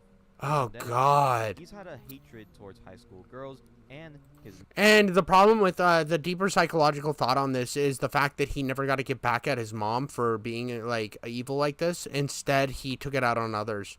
Mother, and he's currently being haunted by his mother every day, seeing her everywhere. Izaki snaps, enraged by his words, charges at him, but Itetsu fights back, wrestling him into a headlock. Izaki overpowers him, nearly strangling him, when the police finally arrive to arrest Izaki. So now there's two survivors. Look, he did it. There's two survivors. Itetsu successfully saves Haruka, and Nanami thanks him for everything. This is why you have to be nice to your kids. Exactly. This is why you have to raise them in a very, like, not overprotective environment, but give them the freedom to do their things, make their own mistakes, and then, like, kind of when they do make mistakes, help them learn from those mistakes, but not try to browbeat them or force them into an ideology, because what you're going to do is make them into a monster. Weird twist, Horaku's father, the chief of the prefecture police, shows up to retrieve his daughter. Itetsu is confused though. He never knew one of the victims was connected to such a high-ranking officer. Back in the present, Shion celebrates Itetsu's return and shows him an article detailing Izaki's life sentence. Not only did Itetsu save Horaka, but also prevented Izaki's execution, giving society a chance to understand. Wait, why prevented it? What? What? Jesus. His warped psyche. However, Itetsu is frustrated that he couldn't save Junko, questioning why Shion's powers can't do more. Shion explains that his ability only allows him to send him into bodies of victims, never the killers, due to their immense murderous intent. He also doesn't control which victim he ends up in. It's all random. But with Itetsu's knowledge and Shino's powers, they can keep... This is so good. There's a corny quote, but it's so good. Monsters aren't born, they're made. Exactly. And I'm like, that's what I think is so brilliant about this. This is going into the psyche of all of that. That's what's interesting about this, not the body horror elements. Like that's body horror can either be used as something to gross you out or used to build on top of the narrative, right? And that's what this was used to show the brutality of these monsters, because like everybody knows that serial killers are creepy and gross and whatever, but a lot of times they're not dressed like that. They're not this body horror monsters. They don't look like fucking Leatherface. A lot of times they just look like your normal dudes. And what's crazy about this is it's using the grotesquity of body horror to help you visualize how gross and sick these people are. That's what's genius about this. It has nothing to do with the actual body horror itself. It's about the psyche of the monsters, and that's what's so interesting about this. Maybe even one day, Itetsu's family. Yeah. But there is an argument for the psyche beforehand and how they were psychopaths before. But there are people who have like are sociopaths or psychopaths and never kill. So there is an element of people that it's about. I think how your nurture has a big involvement on whether you act on those psychopathic tendencies. If you're raised in a good environment where you don't feel the need to act on them, I think that a lot of people who have these psychopathic tendencies will not act on them. The arc ends with a chilling scene where Shion meets with Haruka's father, who is shocked to hear that someone his daughter mentioned 30 years ago turned out to be real. With a sinister smile, Shion gets down to business with him. I know this is an ad, but this game fucking actually claps cheeks. This is better than Overwatch. I am in love. I am in love. So this sick fuck right here, I think he's going to be a serial killer by the end of the manga. But before we get to the next part, I just want to say that we now have a Discord server. So if you guys want to talk about your favorite series, get recommendations, and just connect with some like-minded fans of mine, yeah, if you want to go to his Discord server, you can definitely do that. I'm going to skip this. It's probably in his description, so if that's something you're really interested in, go do it. And if anything weird or bad is happening on that Discord server and you are on there, make sure to let it be known. I mean, I don't know anything about this guy, so I don't want to like have you go on there and then it be like really, really dangerous. So anytime you're on a Discord server that ends up being like fucking volatile or there's stuff that you know that is not right, make sure to always make that known. I mean, there's a reason with my Discord server that there's not a lot of people on it. It is in my thing, but there will be no NSFW content in there ever. I do not want you going to my Discord server and trying to hook up with people. It is just a place that where my community can go. But do not, if you ever see weird shit in a Discord server, make sure it's known. Do not be afraid to say what's going on. The card game continues. And Itetsu's next target. I think it's pretty bad. The psychopaths are such a are only portrayed as killers and in such in media. Yeah, dude. That's what I'm in love about this. You were saying the thing about the body horror making you sick, and I think that's the perfect representation of the first serial killer in this. Is that he's so fucking sick, that he's so disturbing that it makes you uncomfortable, makes you sick to your stomach, makes you feel fucking gross, and how over the top his killing method is with the lactation and stuff. I think it's a great portrayal of showing that these guys are fucking sickos. Not all of them are fucking Ted Bundy, where they're attractive guys and they also killed people, and then you get these simps out there who are like, oh, Ted Bundy's so fucking hot. Like, a lot of these guys are absolute fucking sickos, and I think that was a good representation using body horror. And body horror can be a very thin line where it's sometimes like movies like Hostel, where body horror is just there for shock value, and I feel like the movie itself didn't have much value other than just being grotesque. I feel like this told the story a lot better. It is Maju Shizuka, a nurse who poisoned at least 4 confirmed patients by tampering. Oh, see, now we're gonna get I think it's just you. The lag on my side. I have an excellent. I'm excellently streaming to YouTube according to OBS, so I think that it's just you. Natural deaths. So the real number could easily excel 50. Shino taps Itetsu's forehead and bang. Suddenly, Itetsu wakes up in the body of a child named Hino Shota. As he trembles out of the bed, he locks eyes with Maijo, who snaps at him to stop messing around and storms out. Itetsu quickly realizes that he's in a hospital surrounded by patients and future victims. He needs to act fast, But as a kid, he knows calling out Maju directly just won't work. He'll need some proof. He knows his mother visits and brings him a soccer ball signed by all of his teammates with messages of just encouragement. That's super sad. When they started going after kids too, this is something they honestly, it's something that really fucking disturbs me when they go after children. Going after children is so cringe to me. Like, yeah, you shouldn't go after anybody. You shouldn't try to kill anyone. But the fact that kids are put in the crosshairs so much with a lot of these killers because of they're weak and nobody believes them is so fucked up. Another patient, an old woman named Akai Haru, gives Hino a juice box. Haru was the final victim in the Maju case, and it was her clutching Maju's pocket watch that played a key role in Maju's eventual arrest. Itetsu must keep up the appearance of being a child so he doesn't arouse suspicion like he did last time. As he's walking down the hall, he sees a kid playing Pokemon Heart Gold on a DS.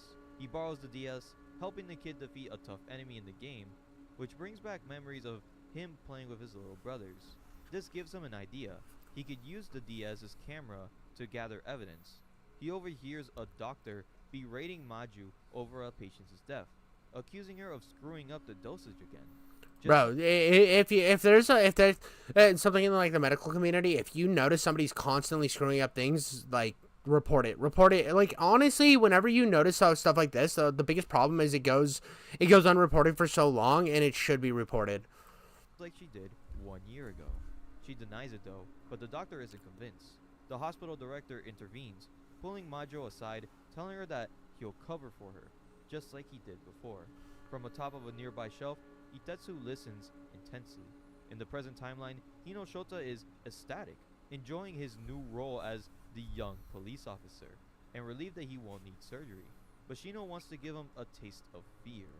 Back in the hospital, Maju is about to inject a patient with a lethal dose, but Itetsu catches her in the act and quickly snaps a picture on the DS. Oh, this kid's going savage. If I ever have one, says something like there's a murder under my bed, I will treat it with complete and utter seriously. I mean, I won't probably be like, oh yeah, I will probably treat it kind of like as not a little joking about, oh, is it there?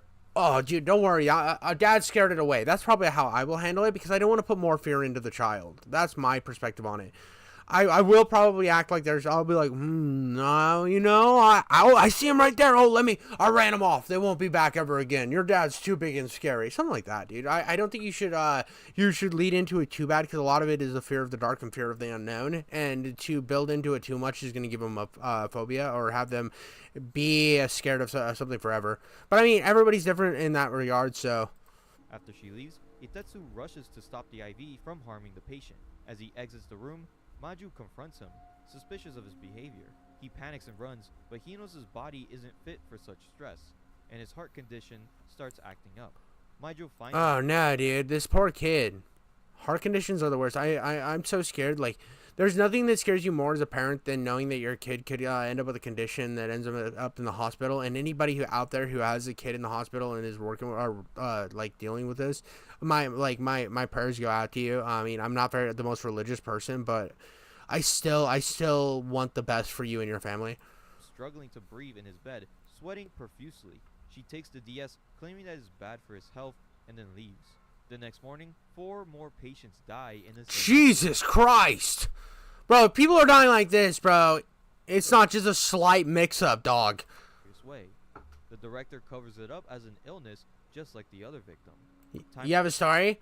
Is it a good story? Because I'm interested. Time is running out.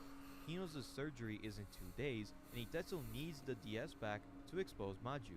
However, with the help from the girl in the next bed, she sneaks into Maju's office to retrieve it. As they're about to leave, they hear a noise and find the girl knocked unconscious. Someone runs down the hallway and Itetsu chases after them, only to find Haru laying on the floor. Oh yeah.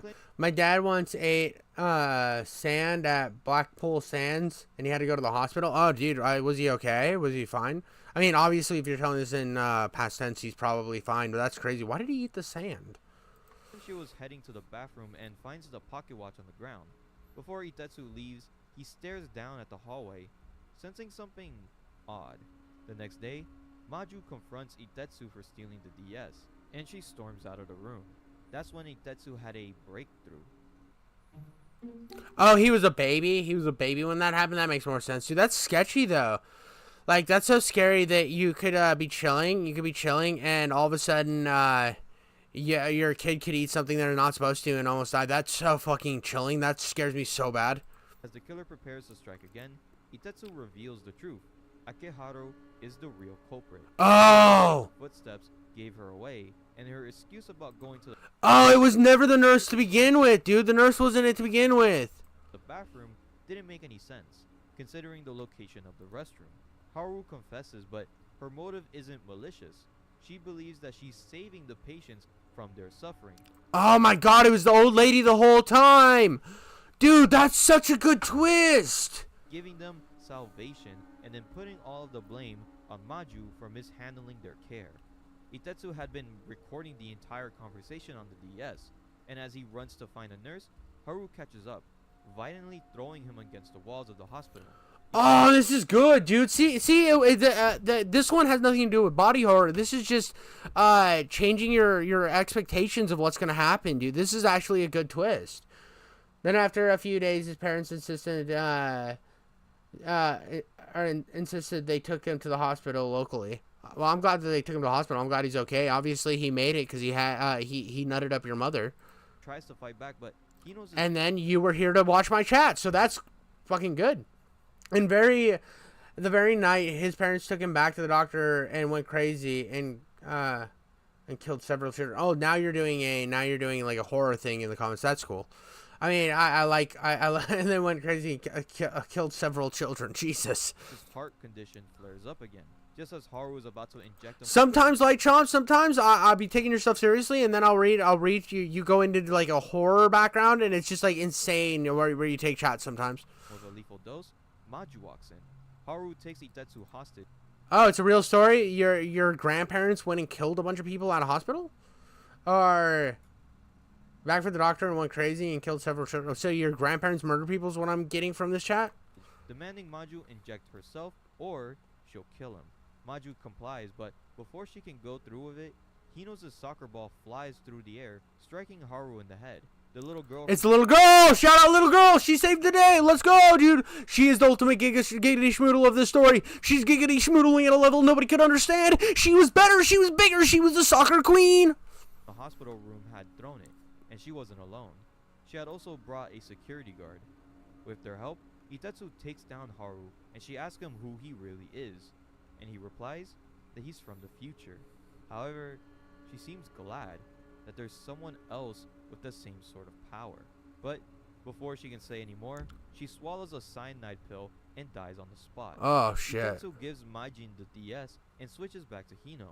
Hino's confused and scared until he sees Itetsu's note on the soccer ball, to live strong. Back in the present, Itetsu finds a mysterious envelope on Shino's desk from Haruka's father. As he walks down the hall, he sees Shino entering a secret room filled with material from the cases they've traveled. Bro, he's a killer. We all know. My grandparents are chill as fuck, thank you. Sorry, I didn't mean to assume that your grandparents were serial killers. My bad. I just thought that was where it was going. Back to. Itetsu confronts Shino, demanding to know what he's been hiding. Shino deflects it, saying it was only a matter of time before he showed him the room.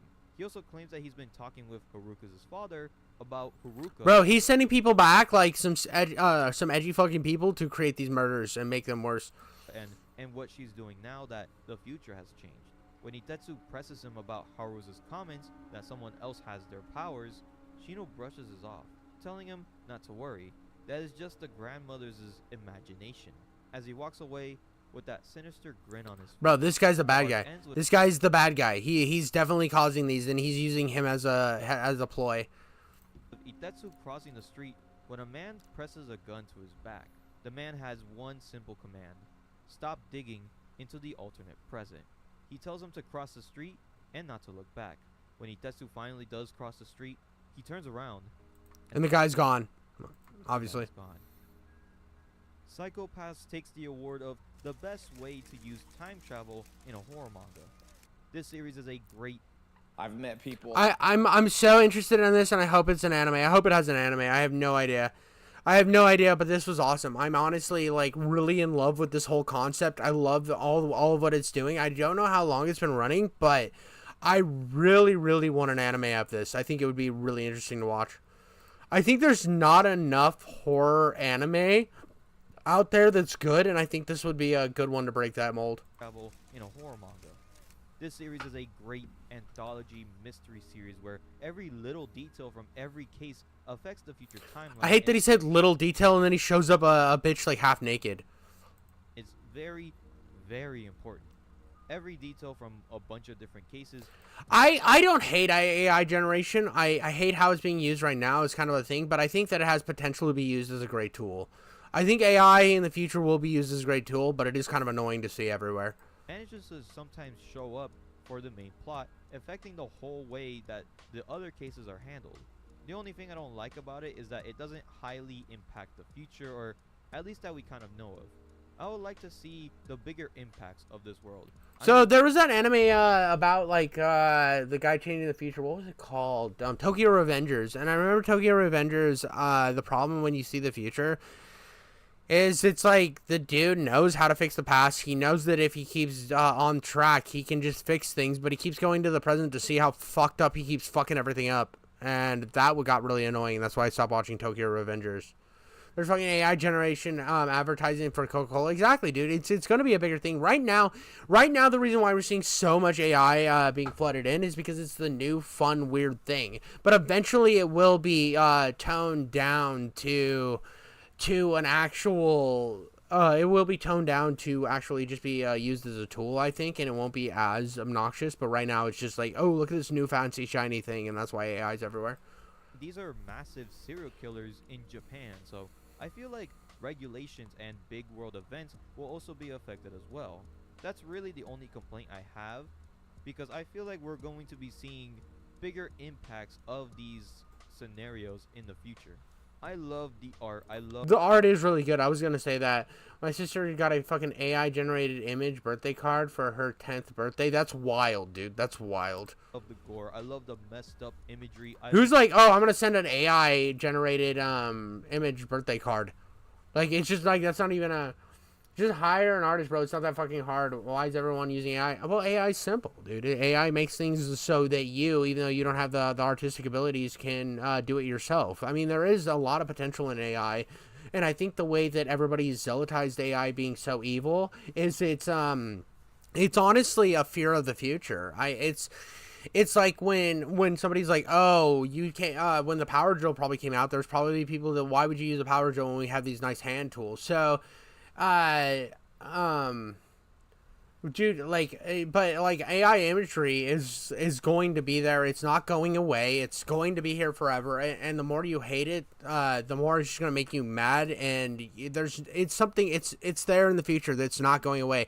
The door's already been opened, so by trying to close the door, all you're doing is fighting against an inevitability, and that sucks. And I'm sure you don't want to hear that. A lot of YouTubers and a lot of internet people, or people on the internet, do not want to hear that AI is going to be here forever, but it is. It's not going anywhere. So the best thing is to look at how it's affecting, or like how it's being used, and say like, is this a good application? Are you using it because you're actually talented and you want to bolster yourself? Like, I was watching a guy who's developing a game, right? There's this guy I watch on YouTube who's developing a game on Easy FPS Maker, and he's using it as a bookmark for his main character's picture, and for the voices, he's using AI well, like, without consent. I mean, all art is influenced by other art. AI's just using it to a bigger degree. But there's a game creator out there who's using it as to bookmark something while he develops the rest of the game, and he can flesh out his story points and hear how it sound and what he wants the actors to go for when he actually does hire actors. I think it's a great tool for bookmarking and helping you streamline things that maybe you're not sure of. I think that it could be an incredibly useful tool. I do hate how everybody just stigmatizes it as this ultimate evil. It's like you're finding AI means I'm too lazy to hire artists. I need more people to know this. I mean, it doesn't mean that you're too lazy. Sometimes you can't find the right artist for the job, so you use it as a bookmarking tool, like I said. And it can be something until you find that good artist. Now, I do think that if somebody's just using AI for everything, is it actually their art anymore? No, not really. But at the same time, there's a lot of people out there whose art, they're mad about it, and they're like, oh, well, I should be hired on, and it's like your art wasn't that good to begin with, and that sucks to hear, but, and that's what I think. I think it needs to be, if it's utilized as a tool, and I don't think a small amount of AI in anything is a bad thing. I mean, the AI technology, like, I had this idea that, like, one day we will be able to play a game where the people you're interacting with in the game have a bit of artificial intelligence into them, where they're learning and adapting to the world. And to think about that possibilities is such an interesting world that we could live in. And I think the future is limitless in that regard. Also, the fact that developers who don't have the money to hire people or don't have the resources to make their dream project a reality now have the ability to do that. And then only to get attacked by the internet because they can't afford hundreds of thousands of millions of dollars to be able to do it is kind of a fucked up position. I mean, you might be incredible when it comes to game design and game layout and story writing, but you don't have the acting chops or the artistic chops to really make everything perfectly to your image, and you don't have the money to make that happen. So you use AI to fill in the gaps, and then people are going to stigmatize you from it because you don't have the money to do it. I think that it can be used to actually bolster the indie community, to finally have them be able to fight against the AAA community that has the money to do this, especially in gaming. I see it as being an important thing, and I think that's something that people overlook a lot in the fight against AI is yeah, like AAA can use it and they'll be like, oh, we'll use it here, but like they're going to get the same effect as somebody who is using it on the low end. It's a tool that we all have now, that no matter what position you're in, you have the ability to use it. So I think that by stigmatizing it to such an extent, I think we should stigmatize the AAA industry for using it, but I don't think indie games should suffer because of it. And there's an idea that if you use AI at all, you're a monster, and I think that it should be like, wow, these companies over here have all this money and they're being lazy and not paying people. That's a correct thing. They're not paying their artists. Here it is, right? And wow, look at that. They're not paying people. They're refusing to pay people. That's a good argument. But then you look at then you take that same argument and apply it to people who can afford that thing. I don't think that's fair. I don't think that's a valid argument. I think that you're trying to. I think that only bolsters the AAA development community. I saw a solo dev recently where the guy voiced all the characters and facial animations and were not very good, but the story and environment was really good. Exactly. So what he could do is he could use the inflection and stuff he wants, and then I add an AI filter over it to make his character sound different and very good. And he could let's say the character's like, there's been a murder in here. We have found the evil we need to find. But he can't do that voice, so he's like, there's the evil in here. We need to find the killer who did this, or something like that. But he has the inflection and he has the pacing he wants, but his voice isn't good for it. He can add an AI filter to give him exactly what he wants, and he could then put out a product that has a story and has a good thing. But a lot of developers are afraid to do that because of the backlash on AI, and I think that's not fair. I don't know. That was my little AI rant. Love the cases, and I love the approach to the cases. For example, the first case was more of a mystery of how Itetsu can escape in a body that's weaker than his, and the second case is more of a how can I get evidence that this killer did it, with a twist of who's actually the killer. I'm guessing every other case will be different too. Maybe a case of like a cyberbully serial killer or something like that. So while there's the mystery of the cases, there's also something going on in the main story with Shino and we're really early on in this, from what it seems, so I feel like there's going to be more to this. I feel like there is going to be more and more depth between how this builds later in the thing. I think they're just kind of piecing it out at a time, and that's the best way to do it. If you AI ChatGPT ruin the whole AI thing, it's generally intelligence and not artificial intelligence. And here's the thing, AI only bolsters what you already have. So if your shit is garbage to begin with and you use AI, let's say you put you put what you want in. You just text to speech in it. There is not going to be any emotion or anything. That's going to be the problem. That's going to be an issue, and people are going to see that there's no authentication. But on this, I think that the more that this builds up, then the more you got to drip feed this stuff in. You can't just like fully like have everybody show their cards in a story like this. Otherwise, when you get like a bunch of chapters in, you're not there. You don't care anymore. The sheen's already been pulled. Nothing matters. And that's a huge problem. That a lot of series make that mistake where they overload everything at the beginning because they're so excited about it, and then by the time you get later on, you just don't care anymore. And so keeping the mystery and keeping that stuff alive is really important, and I think that's what this is doing. The 5th section. I can't really guess what his plan is. We know that he's trying to examine the psychology of the serial killers, but I don't know why. And I also don't know why he's talking to people close to the case in the future. Maybe to see what's changed, but I honestly think that he's just trying to recruit. I think he has plans to build up the 5th section in secret and then have Haruka and Hino join him. I think the man who held the gun behind Itetsu is Hino Shota, working for Shino to keep Itetsu in his place. To me, this makes a lot of sense. Also, I think that Shino is lying about that picking the victims at random. I think he's specifically picking those victims so he can use later in the future. I like all this speculation. This is 100% on point what I was thinking, so I like the way he's going with this. You can really drag out this series for a couple of 100 chapters, to be honest. It is going to be hard to correlate all of these factors together, but I think if the recruiting theory is the real plan, then it's not too far-fetched. Overall, I really do love this series. I love the concept and the mystery. It's all just dragging me back in. I'm like addicted to this series. I want way more chapters out. And if you guys love it too, then let's go ahead and reach the 2K likes, guys. So thank you guys for watching this video. I hope you guys enjoyed it. Yeah, so this was really good. I really am interested in this anime. That was honestly something really interesting. I like where it was taking it. I like the nuances and the intrigue in here. I like the twists that it have. I think it was a fun journey that we went on. Yeah, that's all I have on that one. That was pretty cool. I do want to say, so let's go to history real quick. Let me find it. There was a video I watched recently that talked about AI. He used AI in his boomer shooter. But he uses it as a placeholder, and I really want to get to, where was that? Right here.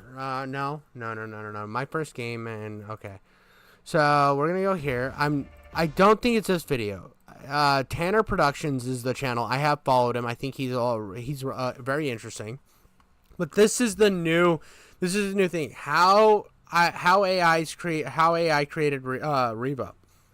I think this is really interesting. I think this is a good way to utilize AI. I've already watched this video. I think that this is brilliant what he's doing. He's taking Easy FPS editor, and I think this is one of the best looking Easy FPS editors games I've ever seen. I think he's really pushing this engine as far as it can go. If you don't know anything about Easy FPS editor, one of the best in the business at making games on this is DOSman Games. They make absolutely amazing games. I recently got a review code for one of the games. I put out the video. It's definitely live. Go watch The Legend of DOSman. I was one of my favorite videos I've ever made. The shameless plug. But I think this guy is doing something special here, and I really like all of his devlogs. This is one of the best devlog series on YouTube. I can't glaze this guy enough. But this was one of the times where, because I've always been kind of lukewarm on AI. I don't hate it. I don't want to completely outright disavow it, because I see potential in it. I think the way he uses it here is incredibly interesting and a good way to utilize it. Scarlet Harvest is a retro sci-fi shooter I'm making in the Easy FPS Editor game engine. We've already looked at how I used my 3D modeling skills to create weapons, enemies and decorations for the game, and how I strive to make interesting combat encounters. But I knew I also wanted Scarlet Harvest to be emotionally engaged. And see, this is the thing. A lot of FPS games are willing to just put out the game and just have a good gameplay loop and then not put in any story. And he wants to step ahead of that. He wants to push past that. And he wants where he falters, he's wanting to utilize AI to help him do this. and that meant writing a compelling Exactly. He's one of them British homies, and you're gonna be interested in this, I swear. character the player could interact with. In this video, I'll break down how I used AI tools to create the character of Reva, and how I took my first steps into scripting an Easy FPS editor to bring her to life.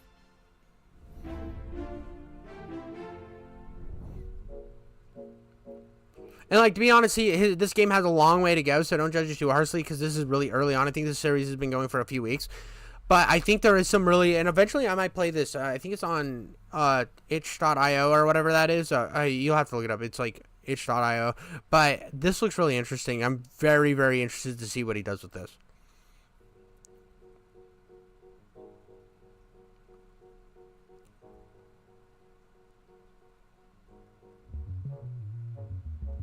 It's become a bit of a running theme in my games to have a quest giver character speaking in your ear. It looks as if there's some kind of obstruction in the elevator shaft. The whole Pashnar region is under the control of the Shah.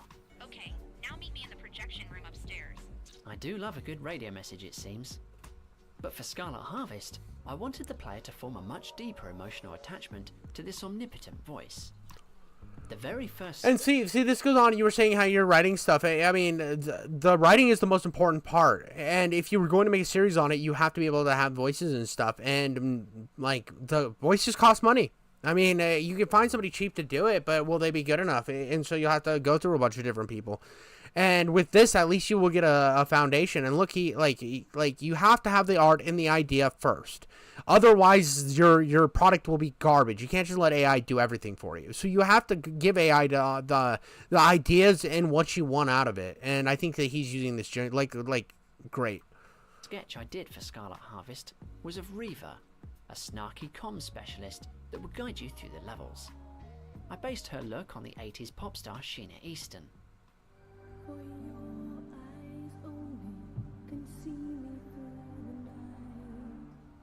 With a touch of Ripley from Alien thrown in for good measure. Initially, I thought I might be able to colorize this. Yeah, no.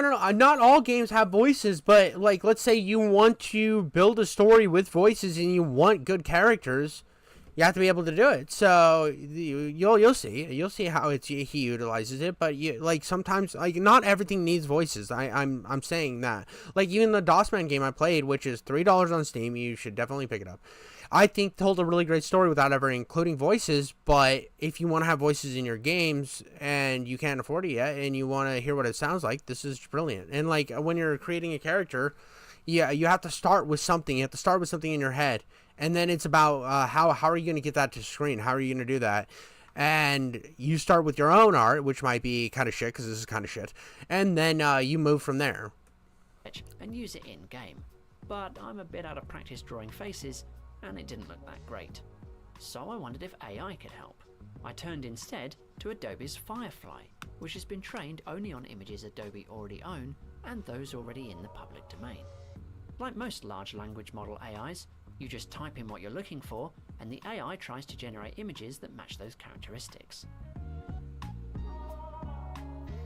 By subtly tweaking the language of the prompt, and a few optional filter effects, I was able to generate this, infinitely faster than if I'd had to cast an actress, organize a shoot, and photograph her for real. Incidentally, and again, if you're using a placeholder for your game and you're an indie thing, that all costs a lot of money. That costs a ton of money, and that's something he doesn't really that it's like these are valid reasons why what AI can be used for.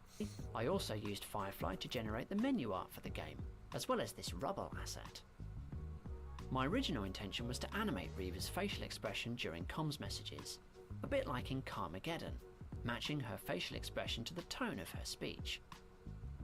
Generating a smiley version of Reva was easy with FaceApp, but I had much more difficulty finding a tool capable of generating negative expressions like sadness, shock, fear, and anger.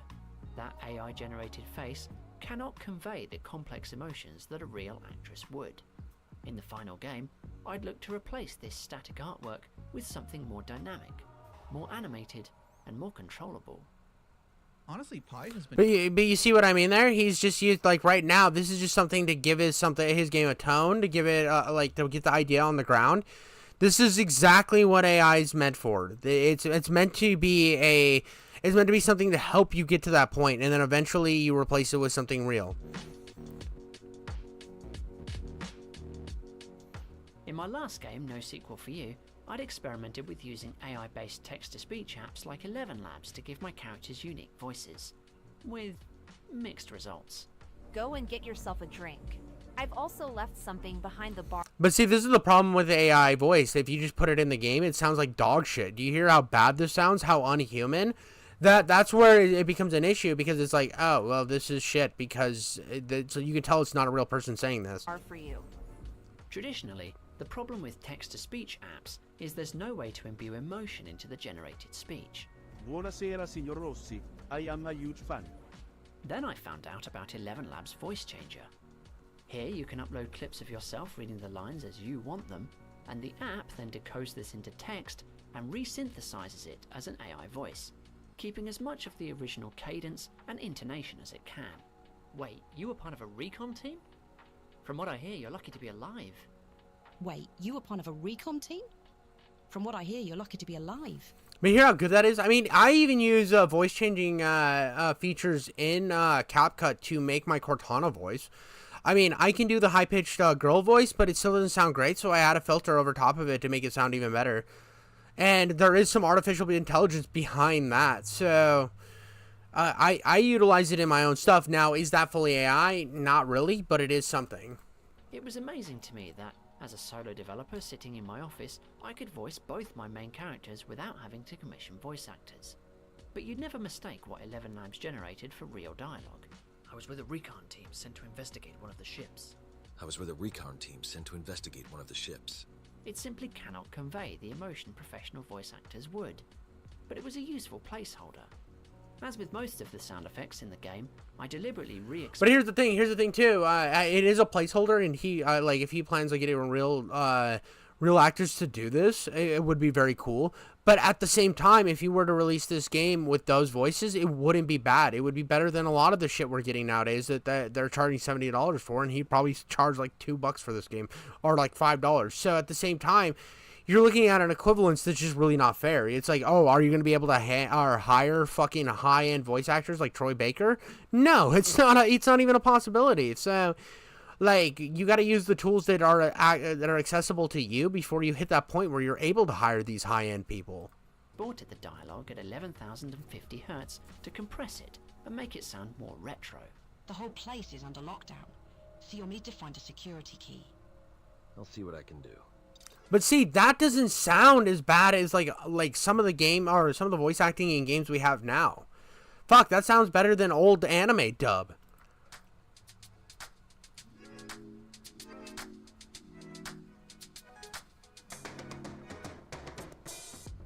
I was also taking my first tentative steps into learning Easy FPS Editor's basic scripting language. Scripting has always been something I've struggled with, but with a lot of trial, error, and reading the manual, I managed to get dialogue appearing on top of sprites I made. Hello? Who is this?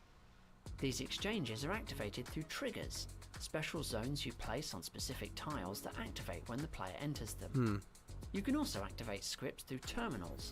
See, this is all very interesting because, like, his videos make me want to build a game. I've never had a problem. I've never, like, sat down and been like, you know, I want to build a game. I mean, it's sat in the back of my mind, but this Easy FPS Editor thing makes me want to be able to learn, or it gives me, like, the ability to just jump in and make a game no problem. And I want to learn how to do this eventually one day. If I get big enough on YouTube, I 100% would use this game editor to make a game. Which are essentially usable decorations, activated when the player presses the use key. Levels themselves can also run scripts during loading. This is what enabled me to place orange lights where I had fire elements, but is also how some developers place decorations and 3D models in their level. The documentation on EFPSC's scripting language is a little basic, and there aren't many tutorials out there. If you're someone like me for whom coding doesn't come naturally, you could try asking the EFPSC community on Discord. But be aware you're just as likely to get called dyslexic and be told to read the manual as you are to actually get an answer. In fairness, this guy did actually end up solving the problem. With the game contest deadline looming, I really only started to dive into scripting with a week or two to go. I played around a lot with the placement of some lines of dialogue to better pace the development of Rex and Reva's relationship. Like, there's a lot of games on Easy FPS Editor, but I think this is already looking better. His arms kind of look like shit, but he mentioned that. But I'm seeing the potential here to where he could have something really cool that really pushes the boundaries of what Easy FPS developer can make. And it's exciting to see. I mean, it's exciting for other developers out there who are using Easy FPS Editor to be able to do this thing. And I think seeing more people just build games on something that's free and easy to use is such a win for the community of gaming. The goal was to make the player genuinely care for her by the time she's put in danger at the end of level 3. If you're enjoying this video so far, give this video a like or subscribe so you don't miss my next video. Using AI tools comes with a host of ethical concerns, but my personal view is that AI tools are like any other. They need to be used responsibly and selectively. I'm still in an extremely fluid prototyping phase of my game's development. AI tools allowed me to create placeholders quickly and cheaply, but they'll never be a replacement for bespoke assets created by true artists. See, this is exactly what I was saying. It's a perfect placeholder. It's a perfect thing to get you through the doors. It gets you to start working, to not have these limitations. Well, eventually I'll have to do this. Eventually I'll have to do this. No, you can just put the placeholder in and then keep trucking along. And by the time you finish everything, you already have an idea of what you want throughout the entire thing, and you're not then playing catch up. So you can go through each level and be like, oh, okay, this is what will happen here. This is what will happen here. This is the story beat here. I can hear it. I can visualize it. Everything's perfect. And then later you can hire a voice actress and a voice actor to play these, and you can let them go through the game and hear the story, hear what they're supposed to be shooting after, and they can do a better rendition of what you already have. I've been surprised and, honestly, heartened by how well received Scarlet Harvest and these devlogs have been. I never expected my cliche little sci-fi side project to generate such interest. Some people have even suggested I put it on Steam. Okay, it's way too early for that, but were I ever to release this game on Steam, and it would take a bit of budget, perhaps in the form of crowdfunding or early access pre-orders, but the first thing I'd do is replace my AI-generated placeholders with real commissioned assets. But like I said, we're still a long way off that yet. And I think this is fair. I think this is fair. Start your game on like something like Twitch.io and start working your ass off, bringing a good game to bringing your vision to market, showing people what they can expect, and then go to crowdfunding. And then the more people who are influenced by watching these videos then can reach out to him. I mean, shit, if this dude wanted to reach out to me and say, hey, I want if you want, you can do some of the voices in this game, I would say, fuck yeah, dude. Fuck yeah, I would definitely be down. You know what I mean? It's about, and this type of stuff is going to bring him out, and like people are going to want to help him create this. And right now, if all you do is stigmatize him and say he's a monster for even thinking of using AI, I think you're in the wrong. I'm excited to see where EFPSC develops from here. But more than that, I'm enjoying game dev again, after more than a year where I wasn't. I put that squarely down to how fun this little engine is to use. So, if you're interested in game development, I encourage you to give it a shot. And if you haven't played version 1 of Scarlet Harvest yet, check out the itch.io link in the description. I hope to share more progress with you soon. Thanks for watching. Dude, this guy's videos have made me inspired. Let's go right here. What's actually, can I download this? Download Google Drive right here.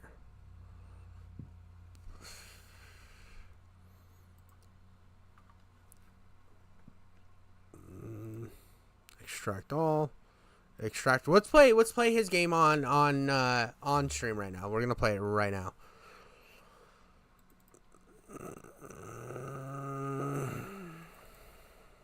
We're gonna play his game right now. I'm interested. Just run anyway. We're gonna play this game right now. Yeah, shut up. Shut up. Shut up. Shut up. Shut up.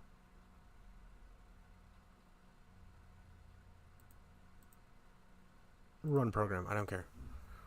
I'm interested in this guy's game and I want to play it.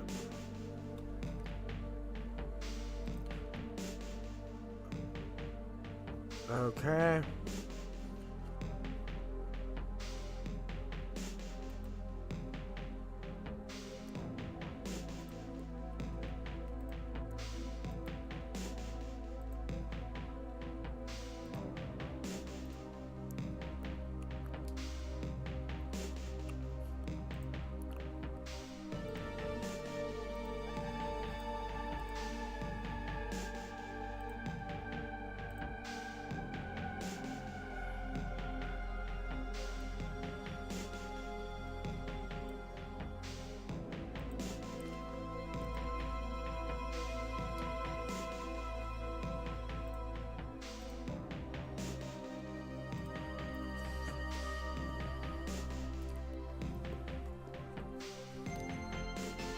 I just realized I had the volume down on all those videos, which is kind of shit. But let's see how this guy's game is.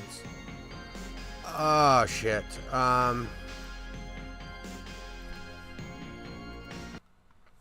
Let's see how this guy's game is. I'm honestly really intrigued to see how this game ends up being. Because I've been really interested in his videos.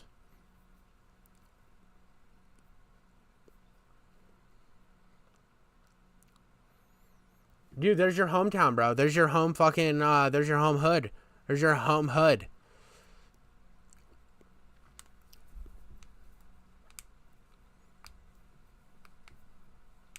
You like the popping of my knuckles while I wait here?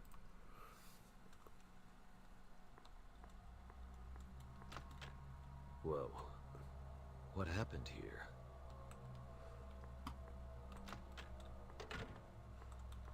Yeah, this looks really good. I mean, it's still rough around the edges. This is rough around the edges, but I'm already requires security key. There is still rough around the edges. If I were to add something here, I would add a chair with somebody in it. Just fucking no head. No head right there. That would be sick. This gun. Oh, dude, look at this fucking chode. Alright. Hello? Who is this? You're not Beckett. If Beckett's the guy lying in front of me, he didn't make it. Ah, damn it. Those wretched Hargs. Hargs? Hargenians, the hostile alien force that's been tearing through mankind for the last 48 hours. I've been out cold for 2 days? I was with a recon team sent to investigate one of the ships. A recon team? From what I hear, you're lucky to be alive. I might not be for much longer. Of course, you're still in the hospital. Beckett was sent there after we had reports that the Hargs were targeting them. Grab Beckett's gun. I'll see if I can find you a way out. If I would have read the line, I might not be for much longer. Okay. I'm Rex, by the way. The pauses and stuff he does is just the cringe, like, modern dialogue. I'm Rex, by the way. I'm Rex, by the way. Alright, it's like, he's like, alright, by the way, the name's Rex. Something like that. But look at how gnarly that is. Ooh, that looks good. Is there a flashlight? Oh, there is. It's not very light, though. Oh, listen here, motherfucker. Okay, so these guys are kind of bullet spongy, which makes them terrifying.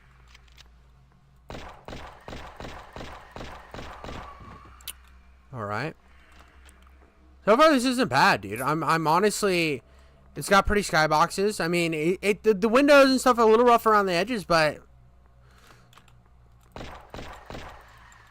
Ah, fuck. Ah, shit, I'm out of ammo. Let's go in here. So there's health in here. I'll bookmark that in my mind for later. Can I jump through here? Okay, so the ceiling will not let me jump. I like that he put a ceiling in here, too. It looks good. Something you'll notice about a lot of easy SPS games that they don't add a ceiling.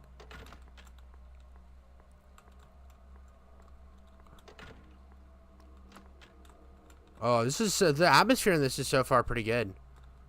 So far pretty good. I am trying to find more ammo. Still there? Yeah. You bet. The good news is I found you an exit. Is it the big door that says exit? That's the one. The bad news is it's behind a locked door. The whole place is under lockdown, so you'll need to find a security key. I'll see what I can do. Got it. Okay. So that's under lockdown. Okay, so I can't shoot that. Ah, shit! I'm out of ammo. I'm out of ammo. Fucking run! I'm getting my ass handed to me. Okay.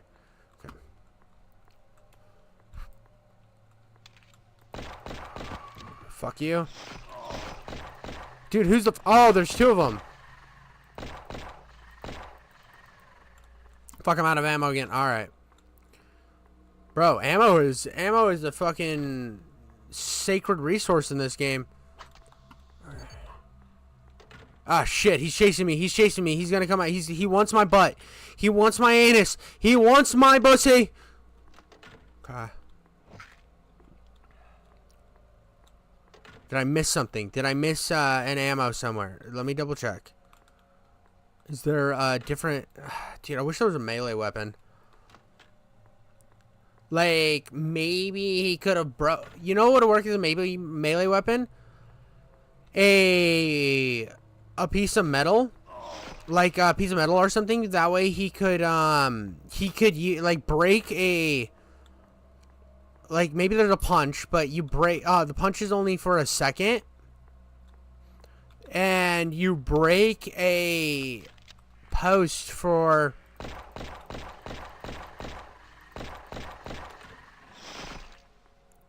You break, like, the post of one of those fucking IV drop bags. Ah, shit. Fuck! What do the Hargs want with Earth? I was hoping you could tell me. You got up close to one of their ships. I don't remember much. What's the last thing you do remember? We were deployed to form a cordon. 3 days we stood watch. Not a sound. Then, out of nowhere, our scopes lit up like the 4th of July. There were thousands of them. We were overrun. That must have been terrifying. Yeah, it was, dude. They wanted to eat my ass, like I was in prison. Whoa, get the fuck out of here, brother. Hey, brother! Back the fuck down. You're gonna go. Is this not interesting to you? You're just outie? Bro, we're in your homeland right now. I'm playing a game in Britain. I'm the Britain mad lad right now.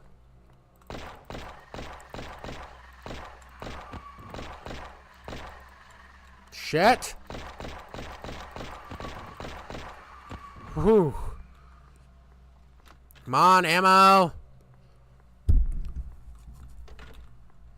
No, I'm sleepy. Alright, that makes sense. That makes sense. Well, I'm glad you showed up, dude. Honestly, it's been fun.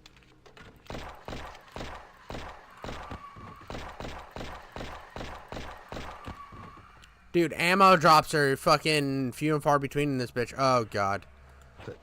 Oh, God. You're going this way. Stay the fuck away from me. Alright, please be ammo in here. Otherwise, I'm... That's a key card. I need that. Alright. You... I've got the security key. Ah, fuck! Ammo, ammo, ammo, ammo, ammo.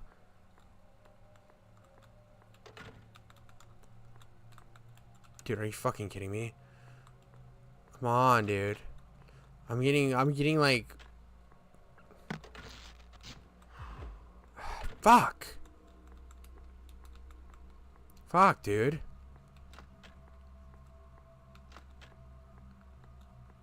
Oh, thank God.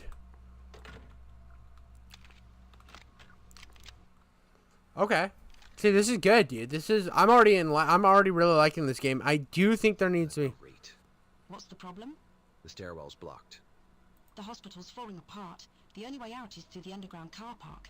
But I cannot find a way to get you Guess down I'll there. just have to improvise. Okay.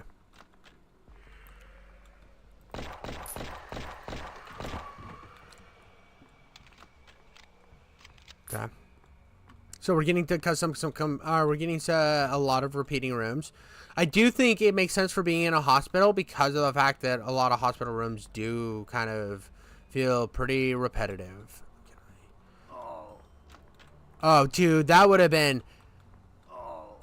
tight if you would have put like ammo in there. That would make something worth it to getting to that door. If you're gonna leave that door unlocked. What's your story, Reva? Oh, you know, girl leaves home at 16 to join the Navy, see the world. Turns out I get seasick on anything smaller than an aircraft carrier. Got into intelligence instead, then comms. Ended up spending most of my life in windowless rooms. That's too bad. Actually, right now, there's no one I'd rather be than an aircraft bunker behind 6 inches of titanium plating. Touche. I'm already liking her as a character. Okay.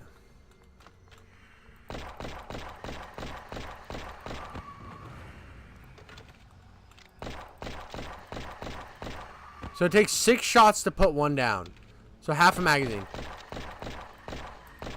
I missed on one of those.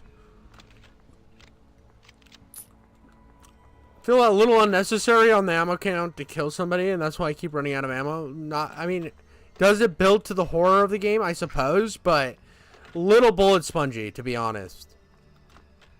I would like to feel like there is more of a threat.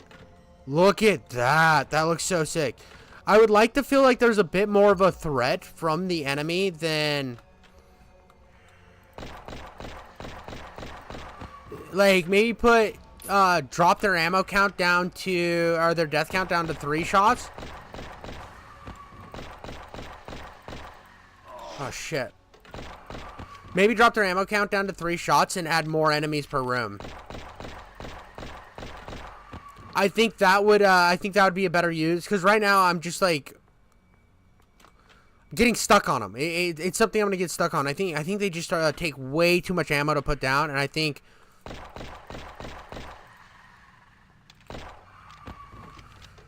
like I know that like right now I can only kill 1 monster. I can kill 1 alien right now.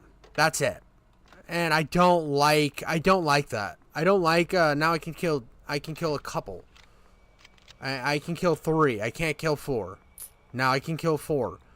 Like, I'm seeing more ammo drops, but at the same time, I feel like if you were to drop the kill count down to, or the shot count down to 3, and then fill all these rooms with enemies, and make it feel like an actual invasion and less of like, I mean, I get it in the early section, but now that I'm in the deeper parts of the hospital, it just kind of feels, I don't know, empty.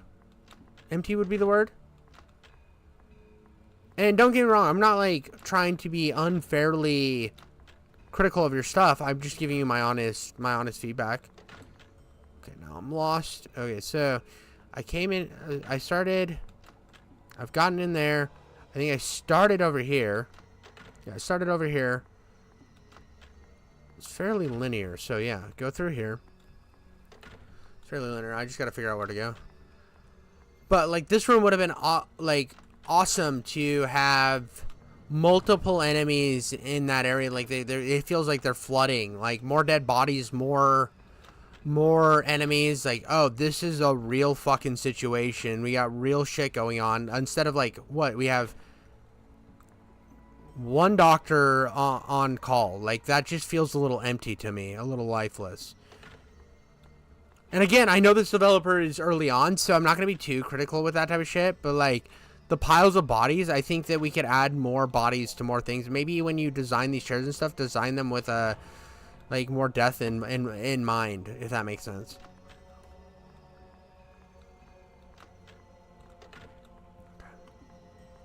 So that goes nowhere. This goes nowhere. Where did I mess up? Where was my... That's the blue room that I came out of. That has rocks on the other side, so I know I can't go there. Maybe this way? Maybe this way? This way? This is new. I mean, the gun holds a fair amount of ammo, so that's... Okay, those eggs. So I was at 100% health, and I was just able to pick up that health pickup, so... That's unfortunate, because if I get fucked up... Things are getting weird down here.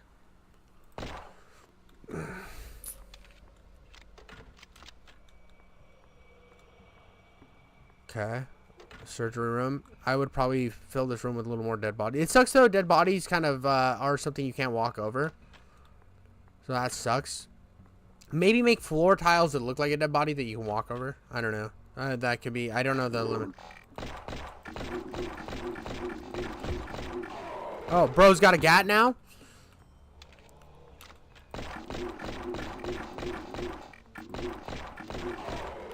Yeah, dude, it just takes a lot of ammo. It's 12 shots per enemy, so it doesn't even feel like they're much more of a... They're not much more of a threat than the regular enemy. They're just... Okay. Eva, I think I've found a way down. Not exactly. We found another set of stairs. Be careful. Okay. I like the art design, though. I'm really fucking with it. Before I jump down there, I want to go see what's in this room. Nothing. Okay, we're on to the next area. Well, let's see what else he gives me. I'm in the parking lot. You still there? The where? Oh, Tomato, you mean tomato. the car park. Just follow the... Everything okay over there? I'm sure it's nothing. You're almost out. Just Follow the exit signs. Okay.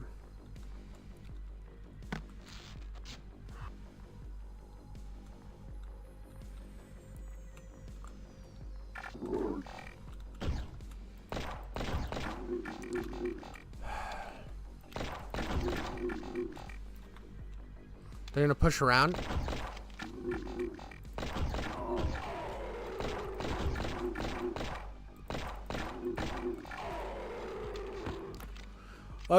Like, I think that's gonna be my biggest sticking point on this game. It just takes way too long to kill anyone, which makes it uh-oh, fuck. I need to get closer. And I mean, it seems like he understands that now, to the extent of, can I hit him from this distance? Oh, I can.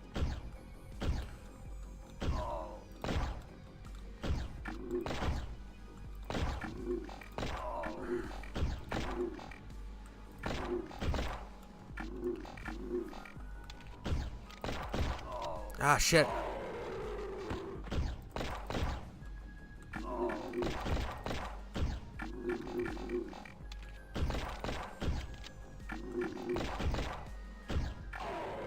Got him.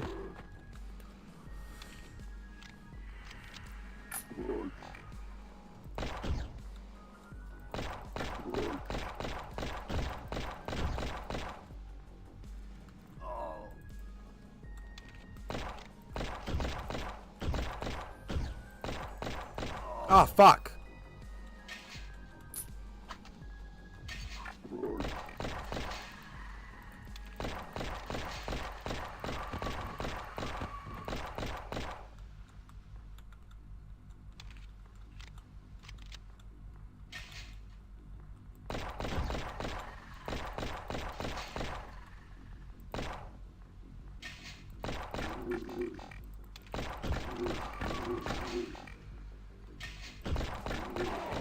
Okay. See, now I'm out of ammo again, dude. There better be... Oh, there's ammo right here. But you see what I mean? This is a constant worry, and it's like, it doesn't feel as much horror as it just feels like the ones without armor taking 6 shots. Like, I know that I can't kill all these guys.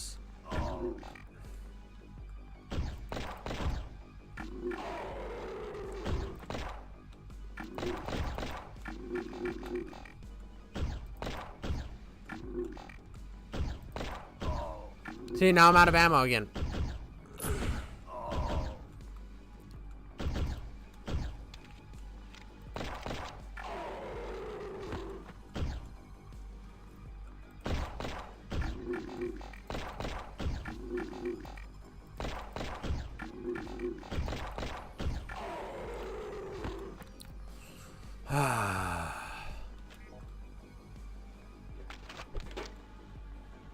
And I know it's the first gun, so we'll see how the shotgun does.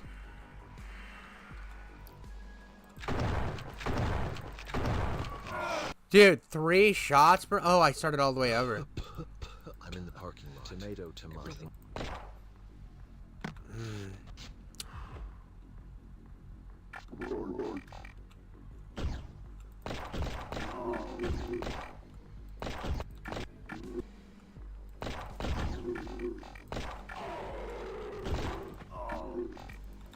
Oh, dude, I'm out of ammo again. Fuck!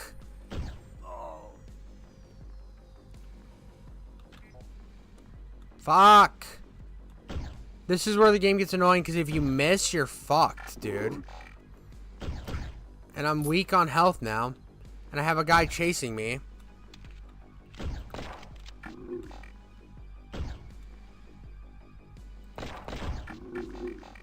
Die!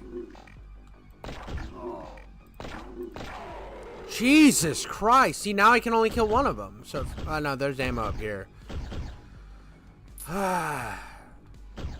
Your ammo counting needs to be better, bro. This is honestly a huge issue with this game so far. I really like what you're doing, and I like the aesthetic. I like the level design. And I'm gonna die right here.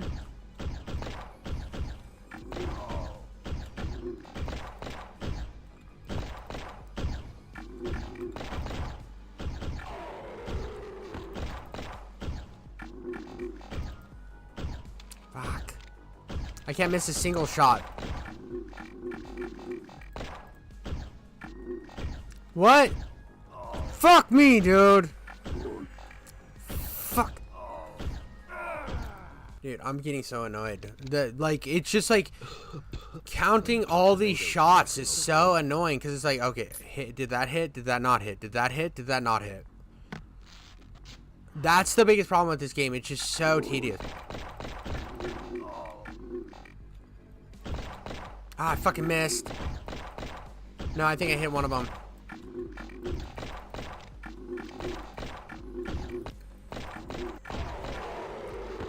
Okay, so they're dead. That time worked out better. I didn't miss as much. I have to say, like, again, the aesthetic, amazing. The combat encounters are fun. It's just, I don't find myself enjoying this.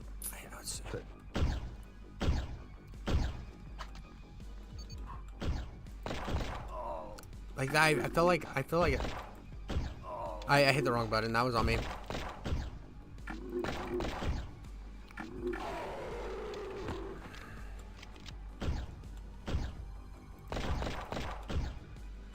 I missed every single.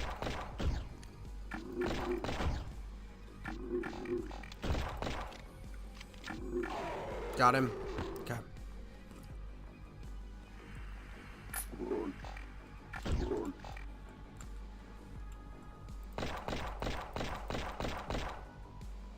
Oh, I can't shoot him there? That's just wasting ammo? What the fuck?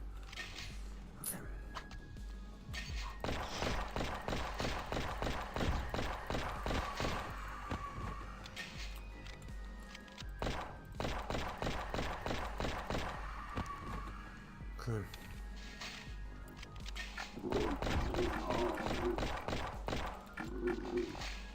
Fuck, I'm out of ammo again. Push it. Push it, push it, push it, push it, push it, push it. Get this health. I'm out of ammo!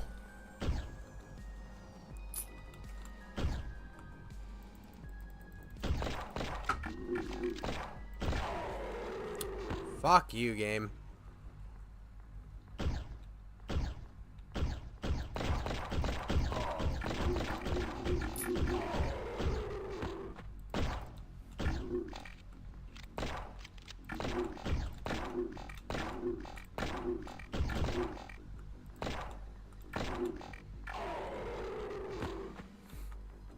I'm not even gonna shoot at that guy. It's not even worth the time. Not even worth the time to try to kill him.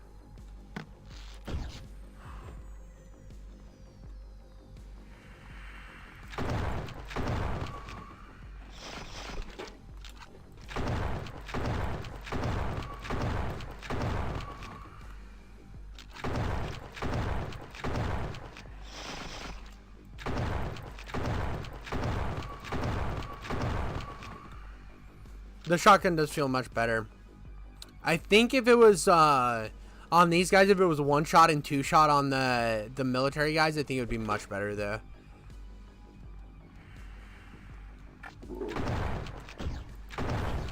Fuck.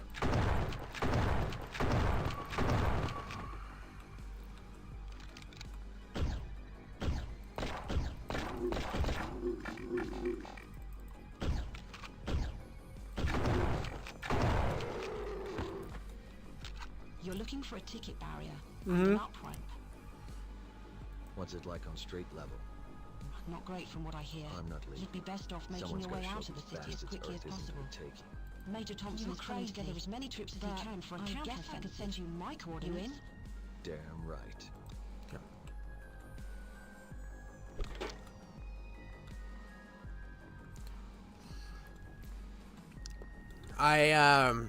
Well, especially with how cool the pistol looks, dude.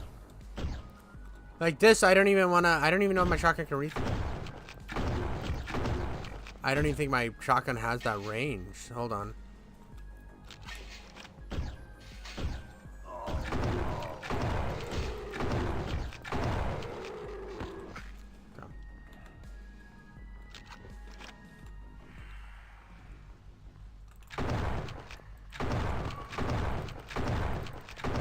The shotgun feels really good.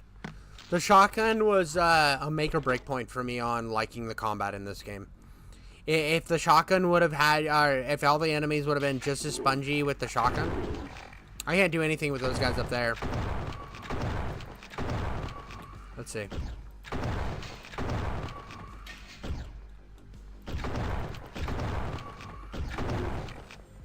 It does have a long range on it, so maybe it's not as bad as I originally thought. Fuck. Shit! I hate that you can't shoot their doors. Okay.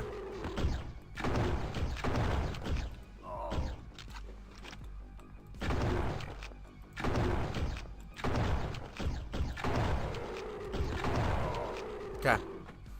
I barely made it out of that encounter. But we're doing good. I like the shotgun. Again, love this shotgun. I like that it's not a single fed bullshit shotgun. I'm so sick of those. Half-Life shotgun made me want to fucking tear my hair out. I thought it was a piece of shit. Was not a fan of Half-Life shotgun. I like this shotgun much more than Half-Life's. So that's like a big fucking... Can you hear me? Copy. I think the Hogs have found our compound. Are you safe? We're locked down, but... Oh god. No. No. Fucking Reeva's in trouble. Again, this is good. This is good. That was really, really good. That was really good. I enjoyed every moment of that. That was fantastic. I enjoyed that, dude. I fucking really fucked with that. Yeah, dude, that was fucking awesome. I'm glad that I played that. That was good, dude. I'm excited to see what this guy does. I might make a separate video on just him and this. I mean, maybe I'll just upload this. I'll just upload this as like a full-fledged thing as a review. I mean, that had my ideas, my thoughts behind it. I don't really feel like, I mean, I didn't add as many taint jokes and stuff. It was just kind of my thoughts on the experience. If there was one thing I could give you a little piece of advice for, if there's one thing that I honestly could give you like some pointers, first thing you need to do is you need to cut the pistol. You need to cut it down to 2 or 3 shots for the first couple those first aliens. Now with the guys with the blasters, put those at like 3 or 4. Put those at 3 or 4, make it a couple more shots to kill them. That makes sense. But the 6 and then 7, I think, for the other one, that's just a little ridiculous. It gets tedious. It gets really, really annoying. Add more enemies in. Don't be afraid to add more enemies in. This is an invasion, baby. We're getting fucking slammed up the anus with enemies right now. They're fucking finding my G-spot as hard as fucking possible. So obviously we need to add more stuff in there. I mean, I do kind of feel like maybe I could make a whole like in-depth video on this. Maybe just a quick like to keep games to keep an eye out or something for. This would be something else. I don't know. Maybe I won't just cut this up, but.